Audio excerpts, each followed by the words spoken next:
Sure, one last kick. This is gonna be it. This is the moment. Vicario kicks this. And Liverpool are there. Liverpool are Premier League champions. And there it comes. Crystal Palace, for the very first time in their history, are FA Cup winners. Oh, he's found the net. Oh, what a goal! Kvaratskhelia is through, wants to add a fourth, and does so. Ahmad, oh my goodness me! That is absolutely unbelievable. Rice again. Oh! You thought he couldn't beat the first one. He's gone and bettered it. Another whip ball in. The header is in by Virgil van Dijk. Incredible.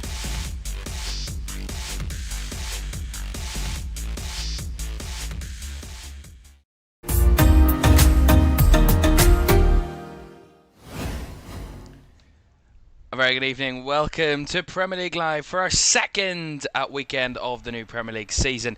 And we once again start 7 days after we started the new season. And we're at the London Stadium tonight in a London derby. It is Chelsea's second game of the season and their second London derby of the season. This time they head to West Ham United, who were thrashed by newly promoted Sunderland last week at the stadium. A like Graham Potter's side determined to bounce back tonight. We'll see how they do. And Chelsea unveiling their new kit that they released just 24 hours ago.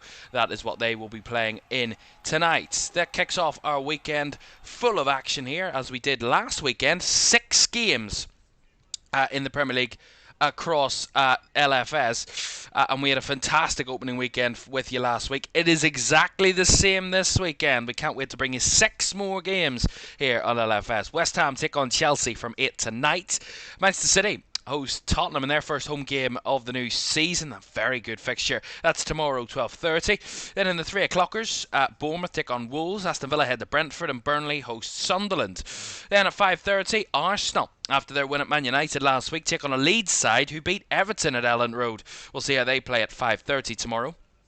Then on Sunday, our double header of action sees 2 o'clock kickoffs, as you know. Crystal Palace take on Nottingham Forest, but our feature game is Everton in their new stadium as they take on Brighton. That's on Sunday at 2, followed by Fulham against Manchester United. And a new feature that we're showing across this season in the Premier League coverage is our Game of the Week, a game that we will analyse in further depth and get more detail on pre and post match, and we'll also analyse it as well in weeks coming. And our big game of the week is the final game of match week 2, and that is Newcastle taking on Liverpool. That's on Monday night to round off the second match week. We have big news to bring you, because we're going to bring you team news. We will now, but there's been a massive update to the team news. Just moments ago, we saw Cole Palmer leaving the Chelsea warm-ups early. He went off with the fitness coach early. He is now out of the game. Cole Palmer is out, and Estevao, the new signing who came on in the second half against Crystal Palace last week, he is in. So a late change to the Chelsea starting a lineup for this one tonight. We don't have that on our graphic just yet, because we're not that quick, but certainly so.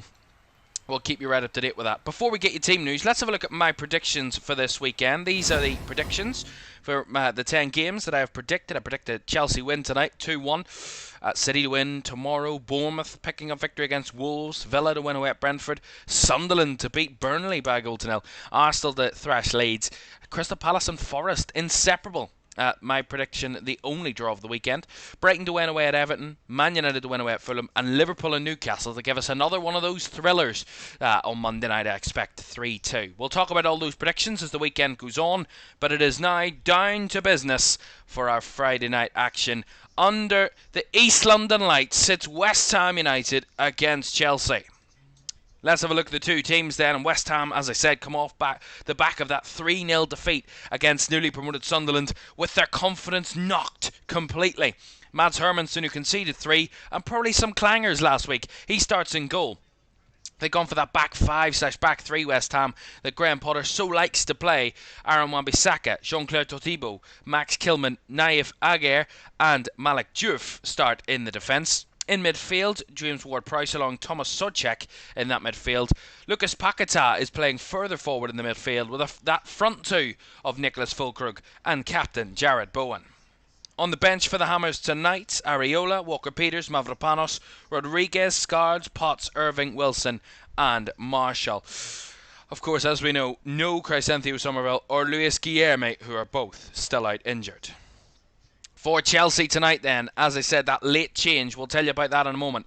Robert Sanchez starts in goal. A back four this evening of Malo Gusto, Tosin, Trevor Chalobah and Marco Correa. Two changes to that back four with Reece James and Achiempong dropping to the bench. In midfield, Enzo Fernandez and Moises Caicedo is the captain tonight. Cole Palmer is replaced by Estevao so he's in for him. Neto, Pedro and Liam Delap all start up front for Chelsea.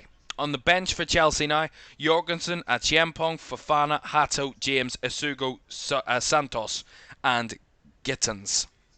As I said, Estevao, who was on the bench, is now brought into the starting 11. And Cole Palmer, of course, dropping out of the game altogether. A big blow to Enzo Maresca's Chelsea, who struggled to find the net last week. It was a 0-0 draw in that one. West Ham also yet to get off the mark in the new season in terms of goal scoring. We hope for goals tonight. Who will get the first one of their seasons? We kick off at the London Stadium next.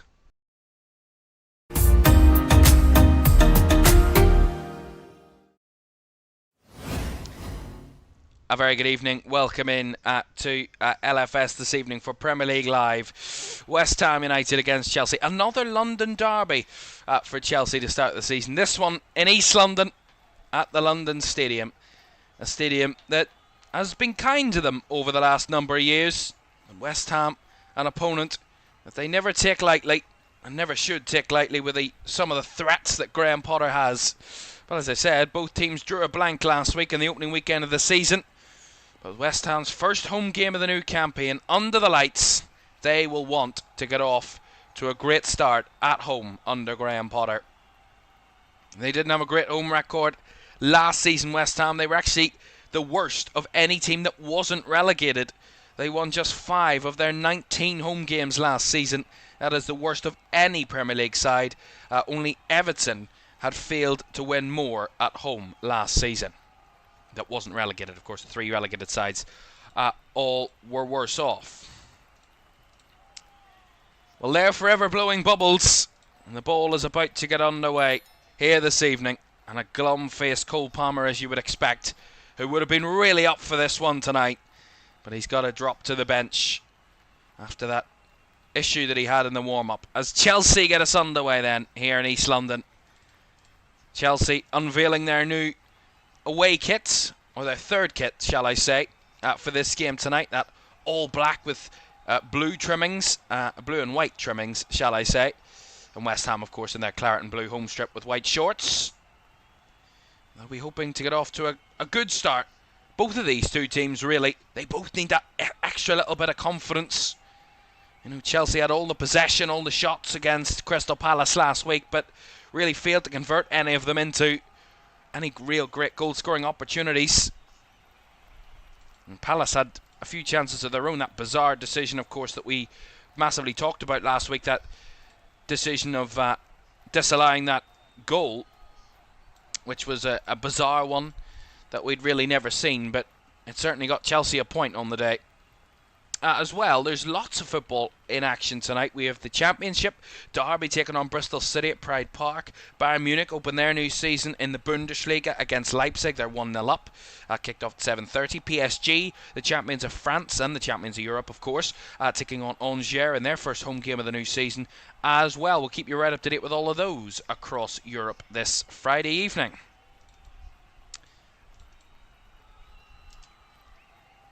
And hoping to get off to a bright start here this Friday evening. Last Friday, we got off to a great start. A 6-goal thriller at Anfield as the champions Liverpool got their new season underway. 7 days later, we'll hope for more of the same on the Friday night. Soucek felt he was brought to the ground, and the referee, Michael Oliver, agrees. João Pedro, the one penalised, and that's going to be a free kick to West Ham around about the halfway line. One thing that was made about West Ham last week was their lack of physicality against Sunderland. Sunderland seemed to dominate them in those physical areas, and Graham Potter seemingly reacted to that by bringing the, of course, very well-known physical Czechian Thomas Souček back into the midfield for West Ham, and a player that can really fight it out with anyone. Certainly gets himself in a lot of wars on the field, as that's a lovely switch ball towards Wan-Bissaka. It's just a little bit overhit, but it was a nice idea from West Ham there. They got the ball down that left-hand side. They dragged it back, and reversing away from goal, just spun the ball around the corner for Aaron Wan-Bissaka to chase down that right side, and it was just a little bit of too much pace on it. In the end, welcome in everybody joining us in the chat. Thank you very much for joining. It's great to have you with us for this one tonight. And Enzo Maresca trying to relay some messages to his players. That late change would have really disrupted Chelsea. They would have had all the talk during the week and since that Crystal Palace game on how to improve with Cole Palmer in the offensive areas. And to lose such a influential player in the warm-up mere minutes before you're going to go out and play a game of football will be a real disruptor. West Ham win the ball back nicely there in the midfield. Here's Fulkrug. Surrounded by Chelsea players as he plays it back to Jean-Claire Todibo. He's just going to take it back here to Mads Hermansen. Now Todibo. Back to Hermansen. Firing it long. Paqueta tried to win the header. It was nicely won by Caicedo. And then it's battling around as the ball falls now to Thomas Souček. Malik Diouf works it back inside to Aguirre, and now Ward-Prowse. Lovely little flick by Paqueta, but didn't quite find his man, and in the end Malo Gusto kind of sliced it out for a West Ham throw there. Both teams struggling to keep any real possession so far in these early moments. Both trying to get to grips with the game. And West Ham trying to get their feet on the ball, get some possession, because they did have some chances against Sunderland last week in that game that they really couldn't take. And, you know, at the end of the day, the game was gone by the time they tried to fight back into it. When they were 2-0 down, they tried to push. But in the end, they actually ended up conceding a third goal, West Ham, rather than trying to cut the deficit at the Stadium of Lights. And what a day it was for Sunderland and their fans on their return to the Premier League. Here's Aaron Wan-Bissaka. Jared Bowen pokes his head out from a crowd of bodies, and in the end the assistant said he was in an offside position, so a free kick to Chelsea. Well, they have made some moves over the summer. Have West Ham, of course, brought in some players. Mads Hermansen, of course, making his home debut for the club tonight. Signed for £17 million from Leicester. Callum Wilson came from as a free agent.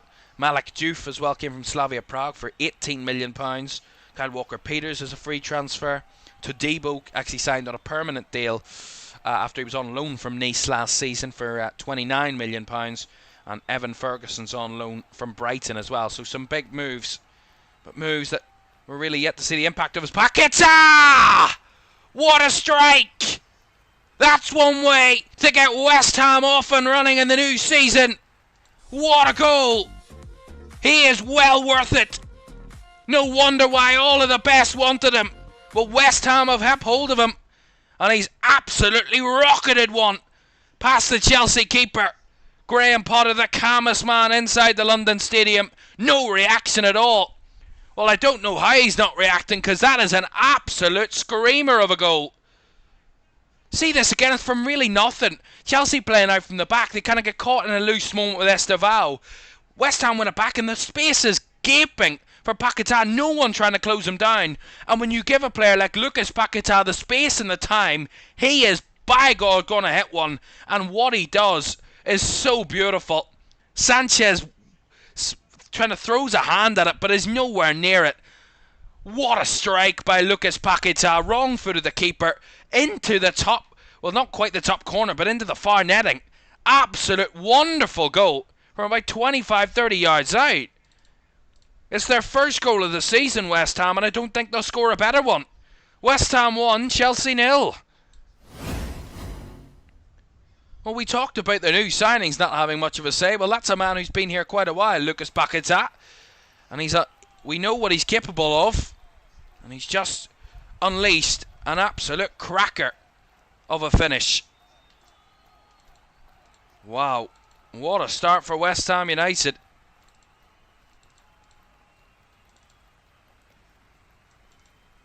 Fabulous goal. After all the issues he had with scandals and problems in the media over the last few months, that is a fabulous goal. Just to prove why he is still at this football club, and certainly why we want to see him every week, Lucas Paquetá, because that is a cracking finish. And it all comes from a little bit of sloppy play from Chelsea, but overall, you got to argue that in the end, it was just a fabulous finish. And from Chelsea, it was a little bit lazy out of possession. They weren't trying to close him down, and you know, they'll certainly close him down the next time he gets on the ball in that area. As Füllkrug goes down with a little issue here, so we do have a stoppage. Bayern have doubled their lead in the Bundesliga opener of the new season. The champions are ahead. Michael Olise scored the first, by the way, and new signing Luis Diaz, who joined from Liverpool over the summer, he has added a second for Bayern Munich. So they are cruising against RB Leipzig there at the Allianz Arena. See that again, it was a bit of a head battle with João Pedro that saw Nicholas Füllkrug go down. And that's why there is a free kick. Well, I gotta say, that was a cracker of a goal. We see this again. So they're playing out from the back here, Chelsea. I'm trying to see who it was. I think it might have been Chalobah that played the ball forward. Estevao tries to do a little flick, gives the ball away, and then Chelsea are in no position. They don't close it down anywhere near quick enough. No one throws a challenge in. It's really poor. I mean, maybe Estevao will be pinpointed that he lost the ball, but there is about 5 Chelsea players all looking at Lucas Paquetá, and they're all at least 5 yards away from him, and not a single one of them tries to close him down. He just strides forward, and he has an absolute rocket of a finish. But from Chelsea's point of view, it was so avoidable if they could close down the space. And I mean, Robert Sanchez looks on in disbelief. He could really do very little about it from that distance. He was completely wrong-footed by the finish, but his teammates further forward had no excuse to not do better in that position. And that has got them going. And the Brazilian Magnifico is what is on a flag from one of the West Ham fans there. Well, that was magnificent from Lucas Paquetá. And Nicholas Füllkrug is back to his feet, just throwing some water on his face to get him back into the game, and we will play on here now. West Ham down to 10 for the moment. Obviously, Füllkrug has to come off for at least 30 seconds. Here is Caicedo. Chelsea trying to flood the box. Not going to find him that time. Cucurella. Now Neto. Very crowded area. The West Ham players all sitting a bit deeper. Caicedo struggling to find a pass forward again across to Cucurella. And back to Caicedo. He's going to lift one over the top here towards Pedro. Cleared away, not fully away, is Estevao, and Enzo Fernandez feeds it out wide. Here's Malo Gusto. Back to Chalobah, who will lift one into the box. Neto was targeted, but Wan-Bissaka did well at the back post. And he was just out-muscled there. It's going to be a throw-in to Chelsea on this left-hand side. And Füllkrug is back on the field, so it's 11v11 again. That will give confidence to West Ham, that early goal, taking the lead. It will give them just that settler in this game. You know, last thing they would have wanted to do was come into this game tonight and really have their confidence knocked even further than it was last week. And starting this game on such a high might just give them that return of confidence that they need to just get back on track, really. Albeit early in the season, but Graham Potter needs to see some positives from his team. Here is Chalobah. Malagusto forced back with the ball to Tosin. There's one of 3 changes to the Chelsea side tonight. Tosin comes in for Josh Achiempong, who started against Crystal Palace, the young defender, last week.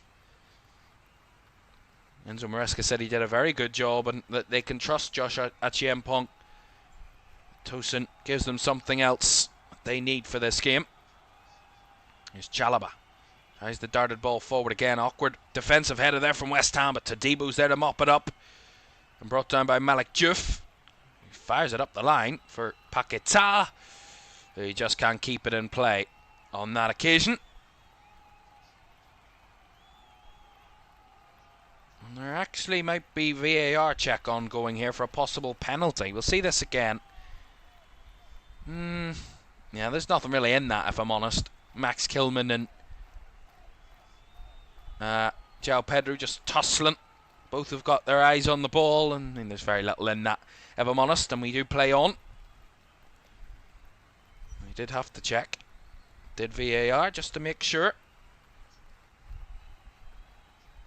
Here's Pedro Neto down the left-hand side. Trying to work the ball into the box. Actually deflects nicely for João Pedro. Back to Cucurella. Neto. Chelsea have a lot of bodies committed forward. Neto. Back across to Caicedo. Chalobah. Out wide it goes to Gusto. Struggling to find any real gaps in this West Ham defence so far, Chelsea. Still very early doors though. Tosin finds Neto. Neto right-footed, deep to the back post, and that's a good defensive header there by Malik Diouf. He did well as there was a player sneaking around the back there for Chelsea and Estevao. And it was a good header by Malik Diouf defensively to just take no risks. He didn't know what was behind him, and he just got rid of the ball and put it behind for the Chelsea corner. Smart bit of defending there from one of the new signings. So Neto over to take this corner, right hand side for Chelsea. They racked up a lot of corners against Crystal Palace. First week it's flicked on near post and it's headed in by João Pedro. And there's the equaliser from Chelsea. His first chance and his first Premier League goal for Chelsea. João Pedro gets the Blues on the mark. Their first of the season and their first on the night. It comes from a corner. We see this again. They changed their tactic at last minute, Chelsea, with a corner. They push Cucurella to the front post. He flicks it on, and then popping up in the middle was João Pedro, who breaks away from his man in Aaron Wan-Bissaka, gets the better of him, and is there at the right time to head it past Mads Hermansen, who had absolutely no chance from that sort of position. West Ham 1, Chelsea 1, and it is a goal that Graham Potter will be very disappointed to concede. A set piece, but a goal nonetheless. West Ham 1, Chelsea 1. We're off to a good start. Said we wanted goals. And there we have it. Their first goals of the season for these two teams. One a screamer and one from a set piece. As West Ham have a free kick here down the left-hand side. Looking to respond quickly here, West Ham. Malik Diouf and James Ward-Prowse are the two that are over it for the home side. Diouf leaves it. Ward-Prowse to deliver around the back is Souček. Gets a header back across. Doesn't really find a teammate as Paquetá does well to win it back. Now Todibo out wide to Lucas Paquetá. Takes it onto his right foot, rolls it in behind for Todibo, who's gone in behind the Chelsea defence, whacks it back. Shot taken, blocked, another one, and it's found its way in. And they're back in front again. And Nicholas Füllkrug's done it. What a game this is. Within a minute of Chelsea equalising, West Ham are right back in front again. And Nicholas Füllkrug doing a little dance with Lucas Paquetá. The two West Ham scorers celebrating together as West Ham retake the lead. Chelsea remonstrating with the referee, Michael Oliver. We'll see if there's an offside. We'll see if there's a foul. We'll see whatever VAR might have a look at. But Michael Oliver's given it on the field. We'll see if there is an offside call. Oh, is he off here? Todibo. I said there might have been a hint that he was. We'll see in a moment. The flag stayed down. And then from the phase afterwards, it ends up going into the goal from Nicholas Fulkrug. What a strike, by the way. And then it comes off the foot of Robert Sanchez. But they're checking for offside. I think this might be off here. It looks like his left foot is just offside. But you can't tell from the angle, really. It's Cucurella that's the deepest Chelsea player. And it's Todibo that is the player that receives the ball from Paquetá. But we'll see if he's offside. VAR will check it. That's the question mark. Is Todibo offside? If he is, the goal will be disallowed. If he isn't, it will stand. And the decision is no goal. He is offside. So it is back to 1-1. And Chelsea are given a little bit of a reprieve after they thought they'd gone behind. Mere minutes, if not minutes, seconds after they got back into the game. And he was just a half of a foot offside there, Jean-Claire Todibo. But he was offside and the goal does not stand. 1-1. Gotta say, we played 18 minutes in this game. And you wouldn't have thought these two didn't score last week, because they're off to an absolute flyer in this one tonight. I mean, if it continues like this, we will be on for another thriller. Bowen brings the ball down nicely. Paquetá beaten to it as he tried to skip past the Chelsea man. And now breaking away down the right here for Chelsea is Chalobah. He's broken into space. Chalobah, now Estevao, cuts it back. Chelsea player hooking it. And Liam Delap there tried to get on the end of it and just kind of poked it into the hands of Mads Hermansen.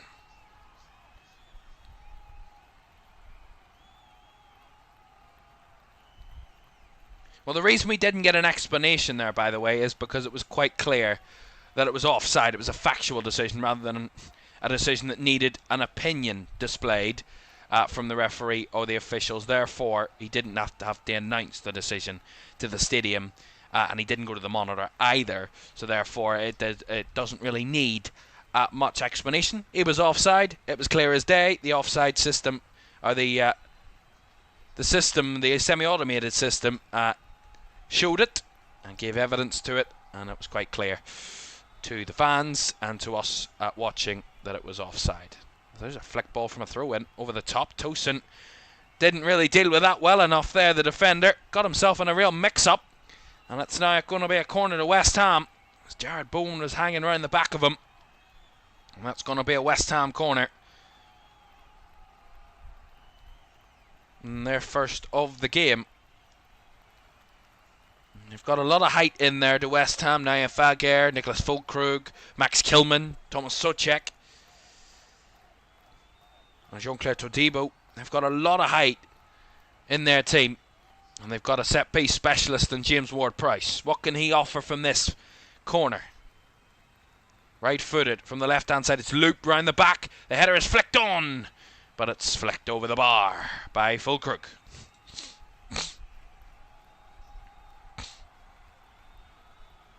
Yeah, see it again. It was a good delivery by James Ward-Prowse, and Fulkrug, free man, actually his own player, and Max Kilman kind of denies him a chance there and ends up going over the bar, but he was a free man there. It was Nicholas Fulkrug in the Chelsea box.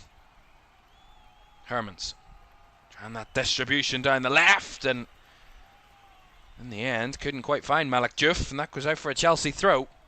Well, he's not had a great start to his West Ham career, Mads Hermansen. Didn't have a great game last week against Sunderland, conceding 3 goals and a few that he probably should have done better from, in terms of positioning wise. And according to the official stats from last week, by the way, he made 2 saves and in the end really didn't make up much for his team. Not really doing very much in good areas. Mads Hermansen. Chelsea win the ball back here from West Ham. Estevao. Nice little skip past to Debo. Out to Neto on the left-hand side here. Whips the ball in. It's deep. It's round the back, and Malik Diouf is there just to mop up for West Ham as Paquetá gets himself in a muddle and is pressed off the ball. Pedro Neto! 2-1 to Chelsea. Pedro Neto. And that is a turnaround for Chelsea. After West Ham thought they'd taken the lead for the first time on the night, it is Chelsea that take the lead. Well, you gotta say, Lucas Paquetá's claiming a foul, but we'll see this again. It looked a bit soft to me. Pedro Neto whips the ball in. You see it goes over the top. Malik Diouf has it in control. He brings it down. He tries to play it through to Paquetá, takes a touch, and then feels that he was shoved off the ball by Chalobah. And then João Pedro's delivery, Pedro Neto's finish, fabulous goal. But it's whether there was a foul in the build-up. I don't necessarily think it is. I mean, I think that's a fair ball to go for. And it's really weak defending from West Ham, if I'm honest, on the edge of their own box. Taking risks like that. You know, at the end of the day, you have to be very wary in those areas. And I think the goal will stand. West Ham 1, Chelsea 2. And the goal will stand. It's just been confirmed there by VAR. So it was João Pedro to Pedro Neto. I'm definitely going to get that mixed up this season. And Chelsea lead by 2-1 after a poor start. West Ham taking a bit of a exciting lead. They have really fell apart here a little bit in the last 10 minutes. After they thought they'd retaken the lead, it's kind of all come crumbling down since then. And Malo Gusto's down here on the field, which is a little bit of a concern for Chelsea. Of course, Reece James on the bench. And the Chelsea captain. At half-time in that Bundesliga game, by the way, in the Allianz Arena, it's Bayern Munich 3, RB Leipzig 0. So they are tearing Leipzig apart in the first half there. Michael Olise with 2 of those 3 goals for Bayern Munich. Luis Diaz with the other.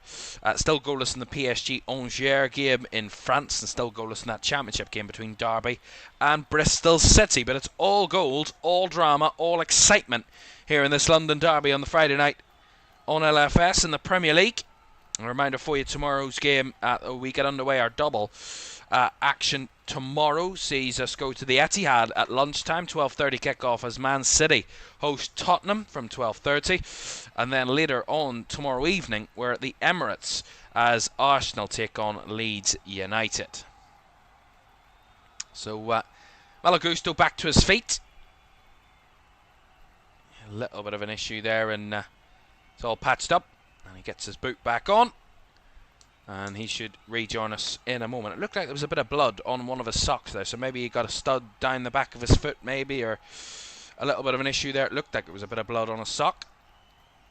He was okay to continue, though. And we're actually just restarting from the Chelsea goal, actually. Because the game has now restarted. Long kick by Hermansen. Flick on header, cleared away by Chelsea. Nice step in by Tosin, but couldn't quite find any of his teammates in the Chelsea black tonight, and West Ham recover. Well, of course, we know about Graham Potter. He spent 7 months as Chelsea boss before in April was dismissed, sacked in April of 2023.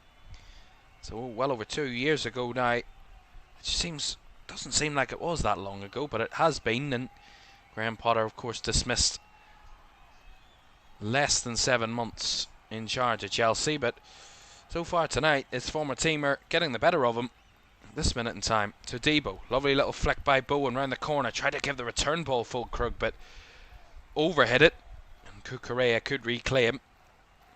Todibo won it in the air, but he's actually set up a nice pass here for Pedro Neto to break through down the left, and he swapped it inside, trying to switch it across to Estevao, but again Chelsea keep it, and João Pedro has a go from range, but that one over the bar. Well, the Hammers have won only 2 of their 9 home league games they've played under Graham Potter, drawing 3 and losing 4, picking up just 9 points in that run, which is quite crazy. But no West Ham manager has won fewer than 10 points in their first 10 home games in the Premier League.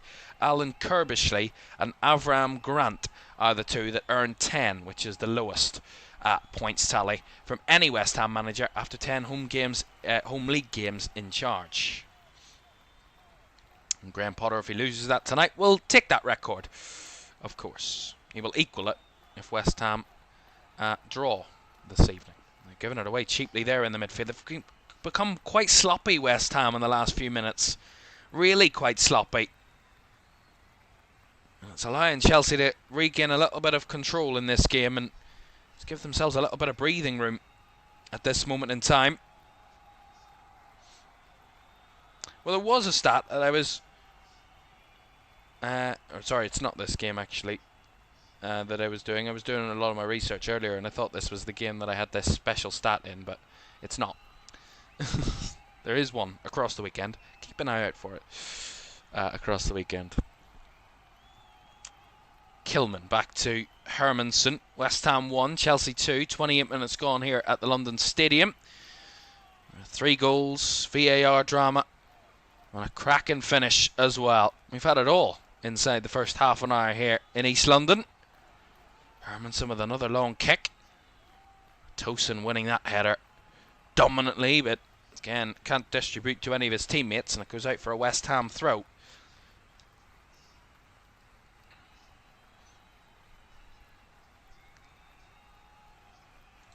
And of course the joys of going first means that Chelsea would go top of the table if they win tonight.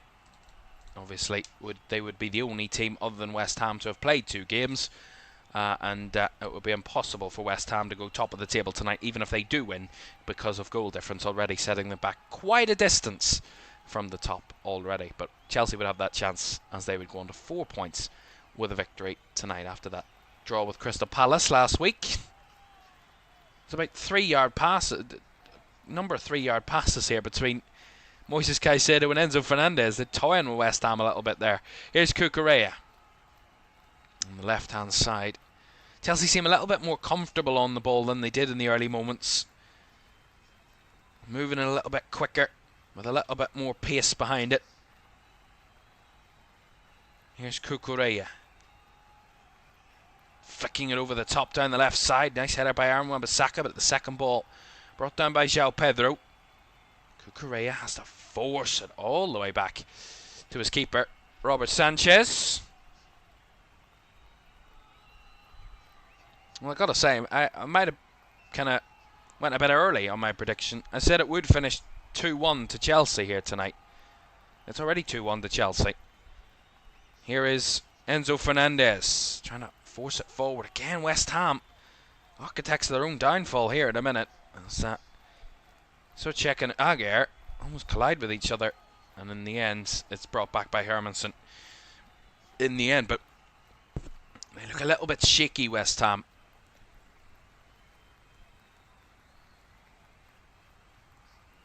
Certainly the 5 minutes that separated them possibly retaking the lead.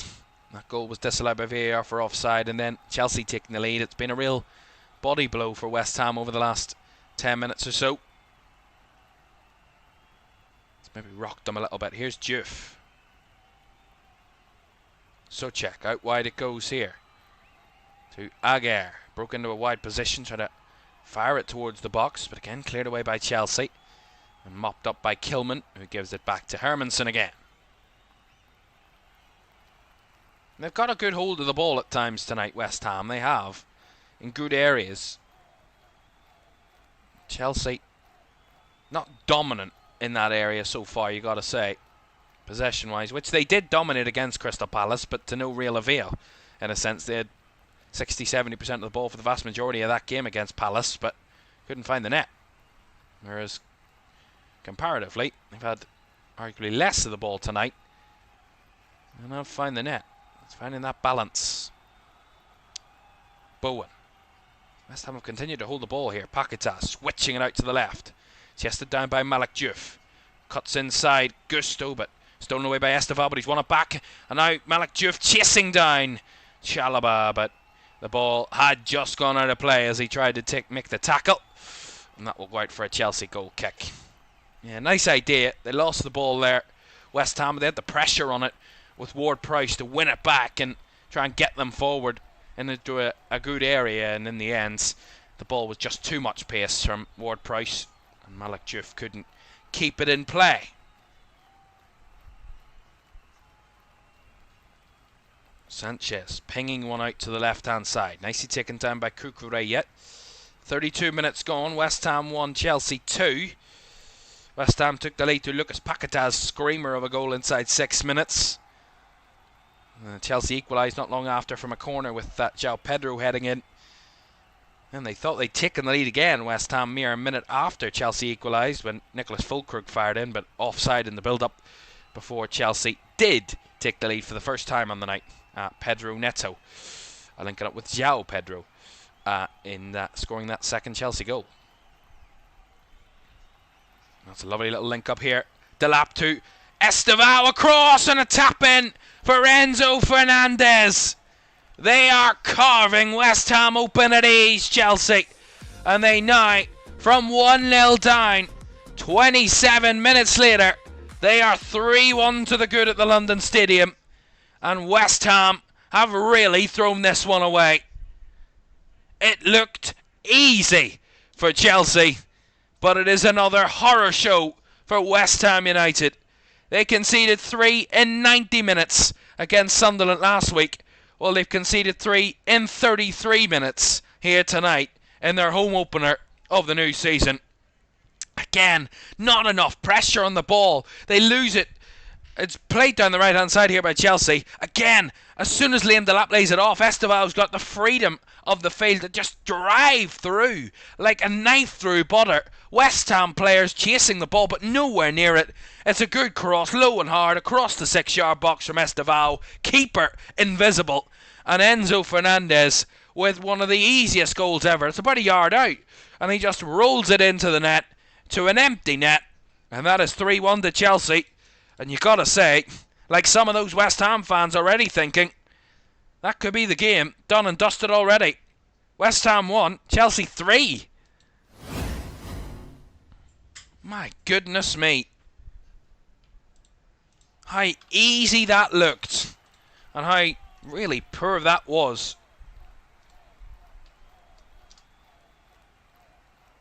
From Chelsea's point of view, they have been really bright since scoring that equaliser. But you gotta say, West Ham, where have they gone in this game? They have fallen apart. Some of them already leaving the stadium already. Some have had enough. They've seen enough, it seems. That is their 6th goal they've conceded already this season, West Ham. And they have only played 125 minutes of Premier League football. I'm not really in the mood for miles at the minute, but if I work that out, it's not good reading. That's a goal they've conceded every 21 minutes on average from the football they've played this season. That is really incredibly bad from from West Ham. Goal every 21 minutes. Well, they've conceded 3 in 33 minutes here tonight, so it's getting worse as it goes on. That's 1 every 11 minutes on average. Here is Jared Bowen down the right-hand side. And Wan-Bissaka making the charge forward. Well tussled and battled and seen out by Pedro Neto. That's really good backtracking. Fabulous from Pedro Neto. And that goes for a Chelsea goal kick. Michael says Chelsea going to win 3-1. And they're 3-1 up now after 36 minutes. Something tells me it might be a little bit more than that. The way West Ham have defended, they will be lucky, West Ham, if they come away without this being a real embarrassing scoreline tonight. You got to be 100% honest, because really this has been dreadful. Really dreadful since they scored. Well, since Chelsea equalised, really, that's when the heads went from West Ham, really. They haven't recovered into the game since.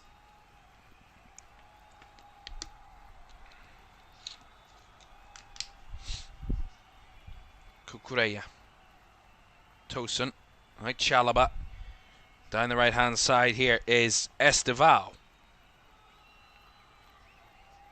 He comes into the Chelsea side for Cole Palmer, and maybe some were concerned that Cole Palmer being missed tonight would really harm Chelsea. Well, so far so good for them without Cole Palmer in the team. By the way, Cole Palmer hasn't scored in the Premier League from open play since January, so it's not that he's been in prolific form towards the back end of last season.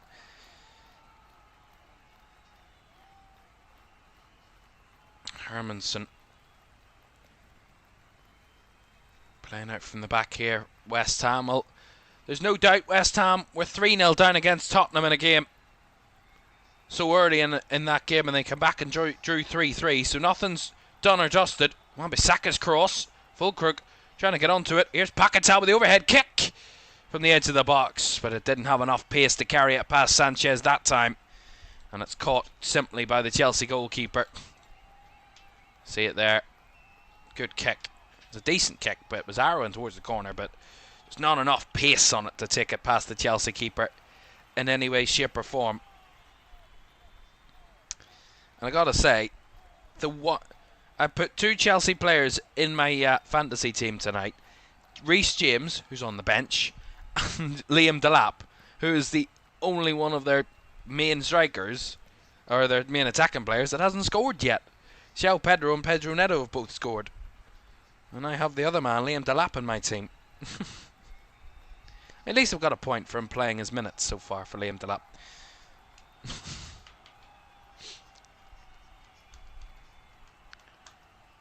38, just coming up to 39 minutes gone now. Chelsea 3-1 up here at the London Stadium in the Championship. Derby 0, Bristol City 1 now.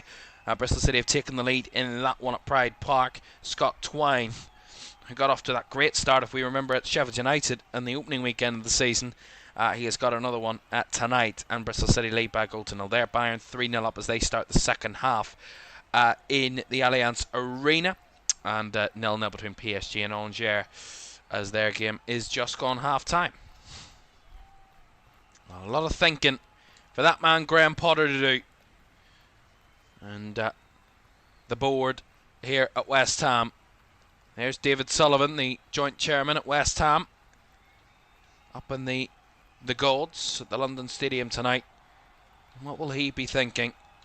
Well, we know what Baroness Karen Brady, the other joint chairman here at West Ham, what she had to say about Graham and Graham Potter, the manager, and the project at West Ham United. But really, it's hard to think about projects when you see what's been happening on the football pitch the last game and a half. Well, one thing that was quite out the window quite early, Mads Hermansen keeping a clean sheet. He's just 1 clean sheet from 28 previous Premier League appearances, Mads Hermansen. That's a 3.6% clean sheet rate, representing the joint second lowest rate of any goalkeeper to play 20 plus games in the Premier League history. Only Wes Foderingham, with 3.3%, has a worse clean sheet percentage to appearances ratio after 20 games than Mads Hermansen. So certainly not one for keeping clean sheets in the Premier League is Hermansen. And certainly not keeping one tonight. Trying to make sure that he doesn't concede more goals this week than he did last week. He's teetering on the edge of that, and we're only 41 minutes in. Pedro Neto down the left there, blocked by Aaron Wan-Bissaka for a throw-in. Crandall says Pedro in the 10, better than Palmer. Well, Cole Palmer, of course, as we know, dropped out in the warm-ups earlier this evening, and Estevao came in for him, so João Pedro moved central, and Estevao went out on that right-hand side, his natural position. So a bit of swapping from Chelsea minutes before kickoff, really. I mean, we were starting the stream this evening at 8 minutes to 8, and we had no information on whether Cole Palmer would be playing the game or not. We then subsequently found out a minute or two later that he would be out of the game and Estevao will be coming in, but very last minute, of course.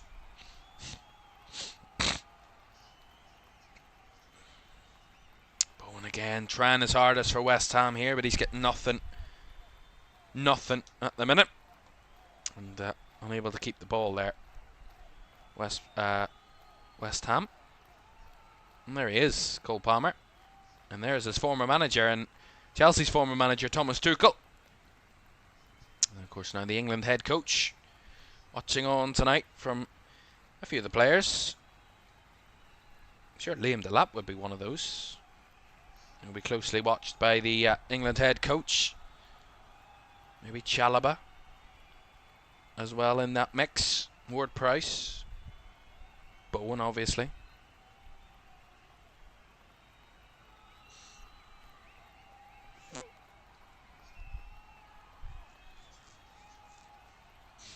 Two minutes to go with the first half here, and Chelsea in a seemingly comfortable position. And at half-time we'll talk about my predictions for the weekend. We'll also look at what's coming up this weekend on LFS as well.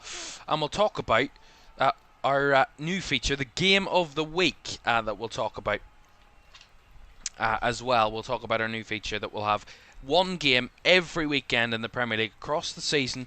We told you what our first 6 Game of the Weeks are. Arsenal Man United was our Game of the Week last week. We covered that on our Monday night coverage of Leeds Everton earlier in this week, of Arsenal winning away at Man United. That was our first Game of the Week. Here's Jared Bowen, chopped inside, well blocked by Cucurella. One by Neto, who will see that one out, and that will be a West Ham throw. Yeah, it looked clear to me. Strange why Pedro Neto was ushering it out, because it was his player that had the last touch on the ball on that occasion, and in the end, from the West Ham throw, it's a goal kick. So yeah, our new feature, Game of the Week, where we'll have one Game of the Week, we'll focus on it, we'll have more detail in pre-match, more coverage, more analysis. We'll talk a bit more about the games as well, the game in detail, and then we'll obviously have some post-match stuff as well.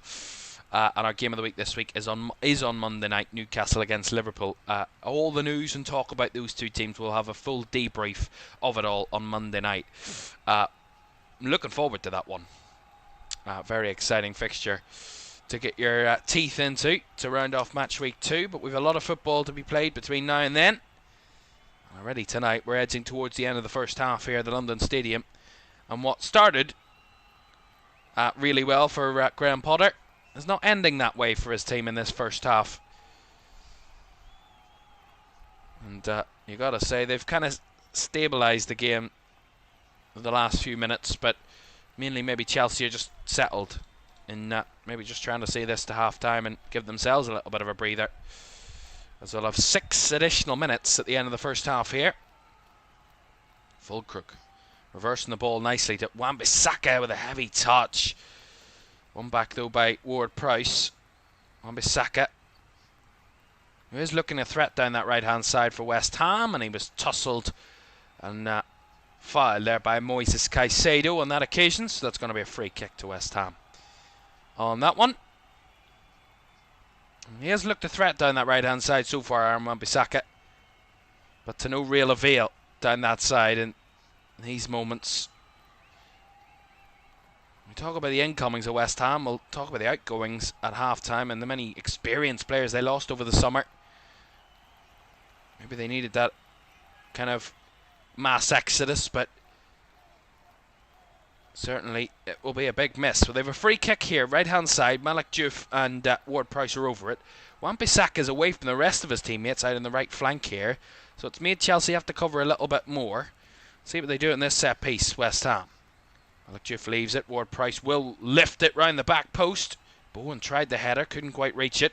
And Paquetá trying to wrestle it alive, but Pedro Neto's got the better of him, and he's bursting away, and he's played it through for Estevao.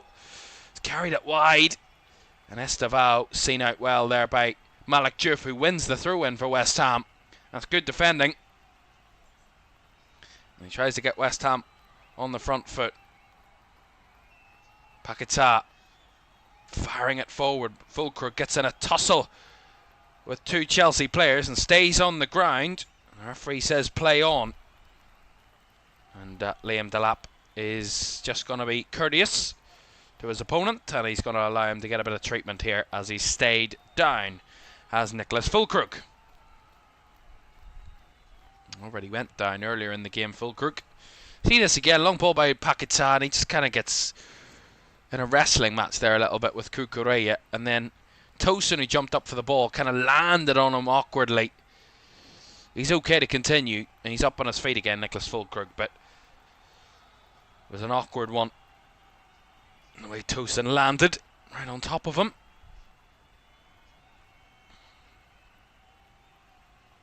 Cucurella. Fernandez with a reverse ball. Nice deft touch by Liam Delap, and Estevao tried to get there, but nicely cleaned up by West Ham again on that occasion. That was Souček that time.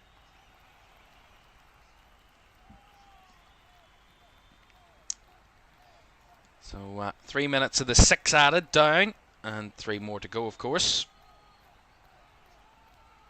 Can West Ham get 1 goal before half-time? Maybe they just even this game up a little bit more. That's a switch ball again to Aaron Wan-Bissaka. First time cross in. Bowen on the spin. Bowen tried to flick it towards Robert Sanchez. He did get the flick, and he got again no pace. And Robert Sanchez can claim. Again, there is positives. Wan-Bissaka down that right-hand side has looked bright for West Ham. If they're to get back into this game, I wouldn't say he'd be too far away from all the action. Although he's very far away from that challenge. Here's Pedro Neto. Down the left-hand side against Todibo. Has to turn back to Cucurella. Now inside to Caicedo. Chelsea moving it with a little bit more purpose. Estevao. Right on the right-hand side here. For Gusto. Estevao back to Chalobah. Now Tosin. Just trying to keep that possession up, Chelsea.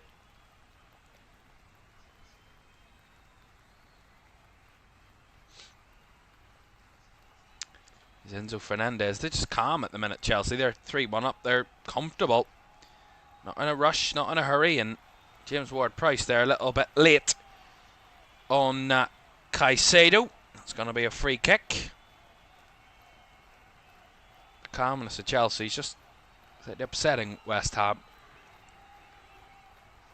Excuse me, Ward-Prowse trying to go for the ball. He's just late. Stands on the foot of Moises Caicedo. It's a free kick and nothing more, but they are comfortable and cruising in the minute, Chelsea. They aren't even breaking a sweat at the minute, if I'm honest. They're so comfortable. 63% of the ball they've had in this first half. And we'll have one further minute of the 6 to go. What will Graham Potter say to his team at half-time? I don't even know what you would say. From a position of real strength to being right in the game when they had scored that second and it was disallowed. They were right in the game. They were really getting the better of Chelsea. Getting the better of Chelsea, and that second goal killed them. That's a lovely run by Gusto. He chested the ball down. Was well tussled out of the pitch there, and the ball cleared behind for a corner, but again, a run to Malo Gusto. No one tracking him. Literally no one. Max Kilman does well to clear it away, but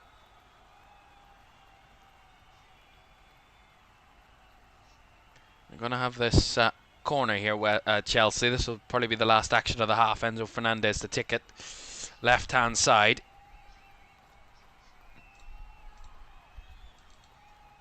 Can they make the lead even better before the break? Their first goal came from a corner. Enzo Fernandez to deliver on this left side this time. Right-footed, in-swinger, near post, and headed away. And out. And there is the half-time whistle, which is greeted with boos from inside the London Stadium. The first half couldn't have started any better for West Ham when Lucas Paquetá fired in from range to give them the lead early. But that was as good as it was going to get for them in this first half. João Pedro equalised from a corner. Heading in from a corner. They thought they'd retaken the lead again, West Ham, but it was going to be disallowed before Pedro Neto made it 2 and Enzo Fernandez added a third. Half-time at the London Stadium here on the Friday night. It is West Ham United 1, Chelsea 3. We'll analyse the game and much more when we come back.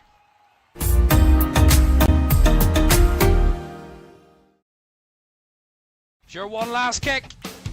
This is going to be it. This is the moment. Vicario kicks this. And Liverpool are there. Liverpool are Premier League champions. And there it comes. Crystal Palace, for the very first time in their history, are FA Cup winners. Oh, he's found the net. Oh, what a goal. Kvaratskhelia is through. Wants to add a fourth. And does so. Ahmad, oh my goodness me. That is absolutely unbelievable. Rice again. Oh! You thought he couldn't beat the first one. He's gone and battered it. Another whip ball in. The header is in by Virgil van Dijk. Incredible.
Welcome back to Premier League Live. Half-time at the London Stadium. It's West Ham 1, Chelsea 3. And what a terrible, terrible end to the first half it was for West Ham United, who started, as I said, who couldn't have started this first half any better than they did with that cracking finish from Lucas Paquetá to get them in front. But what a torrid unveiling of events that happened therefore afterwards, and my goodness me, they trailed by 3-1 at the break, and it is only what Chelsea deserve really from that first half, and only what West Ham really deserve defensively. We will analyse this game now, and then we will talk about some other things as well before the second half, which is 11.5 minutes away. But I think if we really take into context this game, you know, this was a big night for both of these two teams.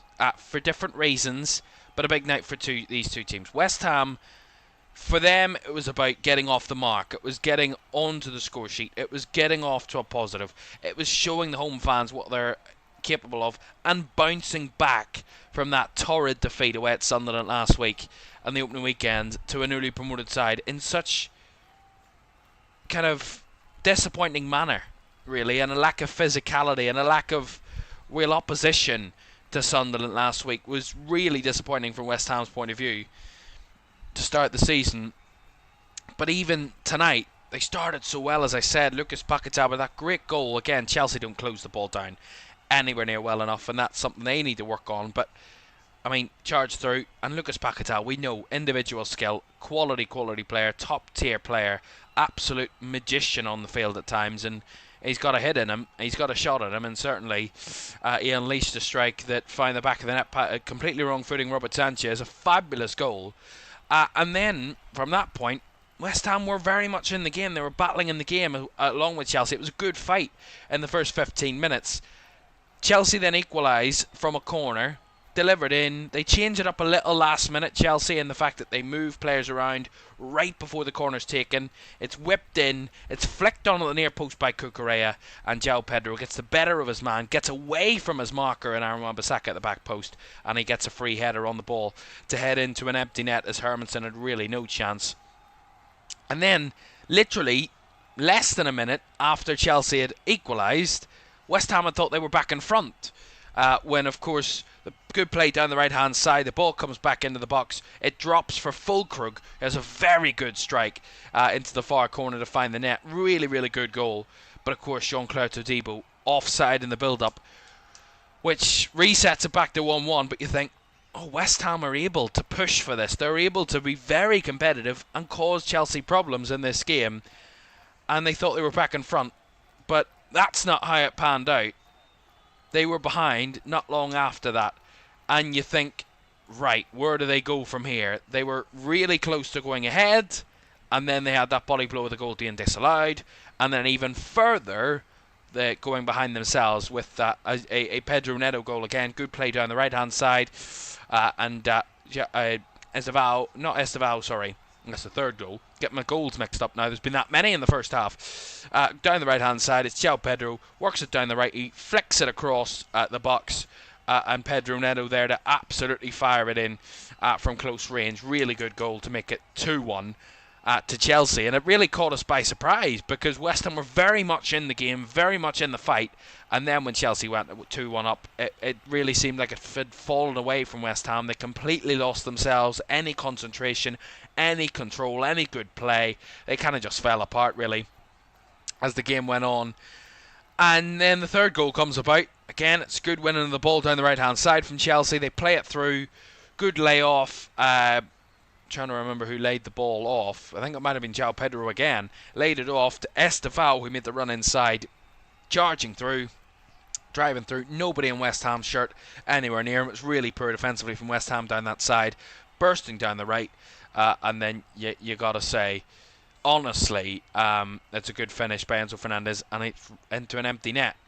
I want to talk about the second goal again because I'm just seeing it again. I remember what it is. Paquetá calling for a foul. It wasn't a foul. It was nicely played. João Pedro whips it in. Pedro Neto at the back post to finish. But again, it's really bad from West Ham playing out from the back in their own defensive third under a lot of pressure. 3 players around one of theirs.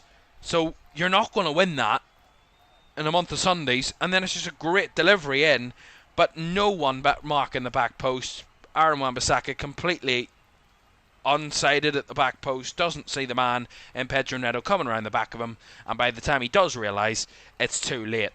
It was just really poor defending from West Ham on a couple of those goals. I don't think Graham Potter will say, oh, we've been absolutely outclassed. I think in the final 10 minutes of that first half, since Chelsea went 3-1 up, they haven't really had a kick in the game, West Ham, really, in any attacking areas. Chelsea just popped the ball around and cruised it to the end of the first half. But really, if I'm honest, it's just poor in all areas and all aspects of the game. And really, if I'm honest, I mean, it's a real concern for West Ham United. This is a Chelsea team without Cole Palmer. But at the minute, it's not an issue for Chelsea. The tagline there, no Palmer, no problem. That seems to be the thing for Chelsea. They're having no issue finding a way past West Ham. At this moment in time, 3-1 at the break. Right, we'll talk more the second half on the way in that one in 6 minutes' time. Let's quickly show you what's coming up this weekend on LFS. We can show you. There's the full roster of fixtures. But this is what's to come. So this is our predictions. Moving on. There is what's coming up. Match week 2 of the Premier League season here in LFS. As I said, started tonight. West Ham against Chelsea. Then tomorrow, double header for you. Either side of the 3 o'clock games with the lunchtime kickoff at the Etihad as Manchester City take on Tottenham in that hotly contested battle. We love when City play Tottenham. Love that of a battle. That's Saturday, tomorrow, 12:30. Then tomorrow at 5:30 in the evening game, we round off our Saturday coverage as Arsenal host Leeds United, a real old style game, that one, between those two at the Emirates. That's tomorrow from 5:30. both coming off opening weekend victories in that one. Actually, all of those teams we watch tomorrow are all off opening weekend victories. Then we head to Merseyside on Sunday at 2 o'clock as the Hill Dickinson Stadium has its first Premier League game inside the stadium as Brighton come to town to take on Everton. That's Sunday at 2, followed by Fulham hosting Manchester United back down in London, in West London, on the banks of the River Thames. That's to round off our Sunday action, Sunday 4:30, before our game of the week rounds off match week 2 as Newcastle United take on Liverpool Monday 8 o'clock on LFS, and that is hotly contested, one we're really looking forward to because of all of the storylines that we've seen over the last week or so, certainly the last couple of days or so, involving Alexander Isak and that whole saga with Newcastle. And Liverpool seem to have got themselves in the mix as well there, looking for possibly signing Alexander Isak this summer. We'll talk more about that on Monday night. Right, a reminder of my predictions. These are what I'm predicting across the weekend. So far I predicted West Ham to lose 2-1 to Chelsea. Well, they're losing 3-1 at half-time. So I maybe undercooked Chelsea a little bit there. Expected it to be a little bit closer than it has ended up being so far in the first half. But I think I'll be alright with the Chelsea prediction. On Chelsea winning, I'll take that. The scorelines are the hardest to predict. I mean, it's anything can happen. That's the joy of it. But yeah, the scoreline's the hardest to predict.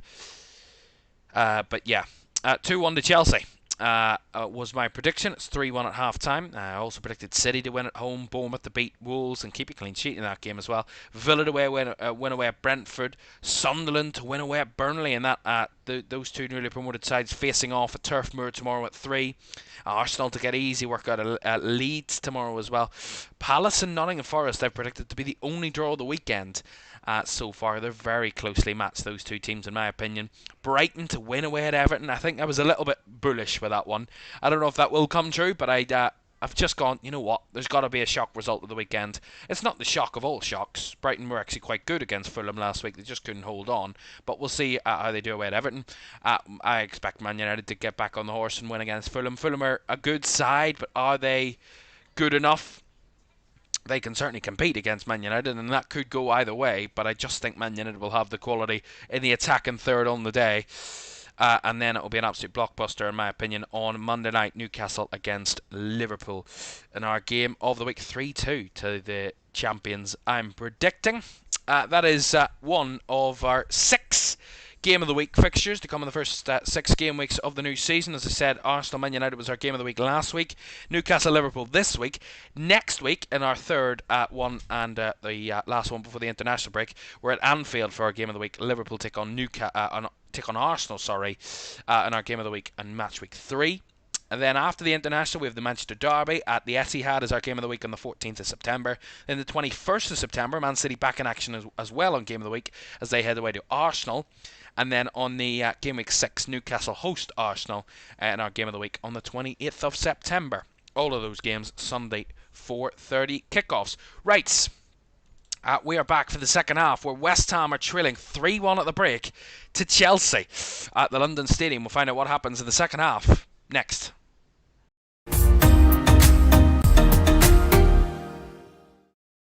Sure, one last kick. This is going to be it.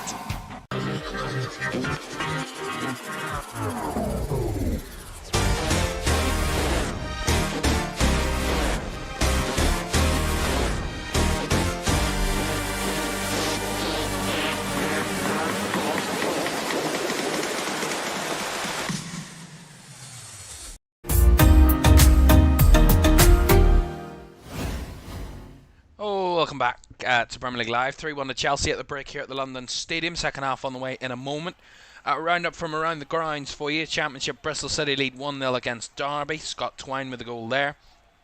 In La Liga action, Real Betis have taken the lead against Deportivo Alaves. It's 1-0 there. Bayern have just scored a 5th against RB Leipzig. It is now 5-0 to Bayern Munich. Harry Kane has scored the 4th. The 5th has only been scored, so we don't know who scored it, but it's 5-0 to Bayern. Absolute thumper of a night for them.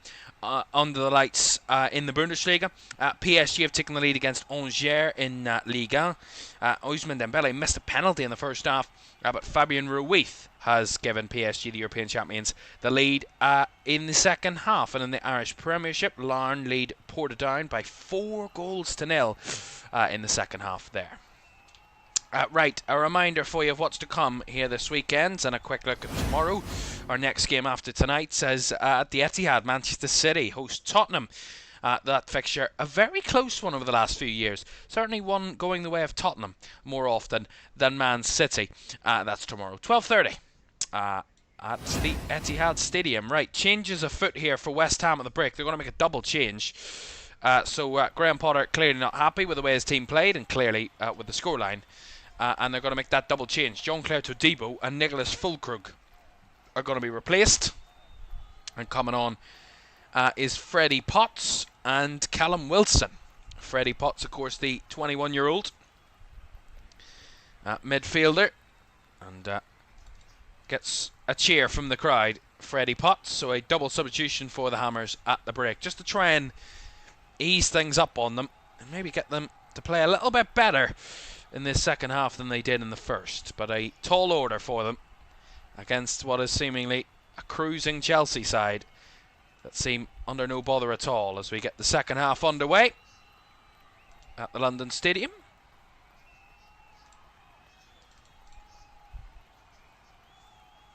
And Callum Wilson almost in there from his first moment. Don't forget to like, subscribe and turn on post notifications. As you see in that top right corner, I never get it right. As you can see in that top right corner, you know where the top right corner of the screen is. Our sub count, 28,985. We're not too far away from 29,000. If you can help us get there across this weekend, that will be fantastically appreciated. We're not too far away then to 30,000. So if you want to try and help us get to 30,000, that would be greatly appreciated. Do like, subscribe and turn on post notifications if you haven't done so already. All three of those options are completely free. I'm not asking for any money off you. But thank you very much indeed for joining us tonight. It's great to have you all with us for this one of 6 Premier League watch-alongs, watch-along commentaries we have for you this weekend here in LFS. I'm looking forward to seeing some of those matchups, and of course nothing more than Newcastle against Liverpool. And you know what way I'm going to go. You know that a lot of you do know that I am a Liverpool fan, but I will be as neutral as I possibly can be, as always. But secretly hoping that Liverpool win. Or not secretly, I'll tell you that I want Liverpool to win. But nothing that I feel will change the way the game goes. But yeah, that's on Monday night. For tonight, there's no question at the minute which way this one's going, and that's that Chelsea are very much in control of this game of football. And, you know, Graham Potter's had a very tough start to his West Ham career as the manager, but it's not going to start in the new campaign. You would think new campaign, clean slate, off to a good start, maybe get some early results. But, I mean, that kind of fell apart when they lost 3-0 to Sunderland last week and then come into this game tonight knowing the pressure's on to just not get thumped by Chelsea. And so far tonight, Chelsea have made easy work of them in that first half, and it can still yet get worse. So they're not quite out of the woods yet, West Ham United. Certainly not.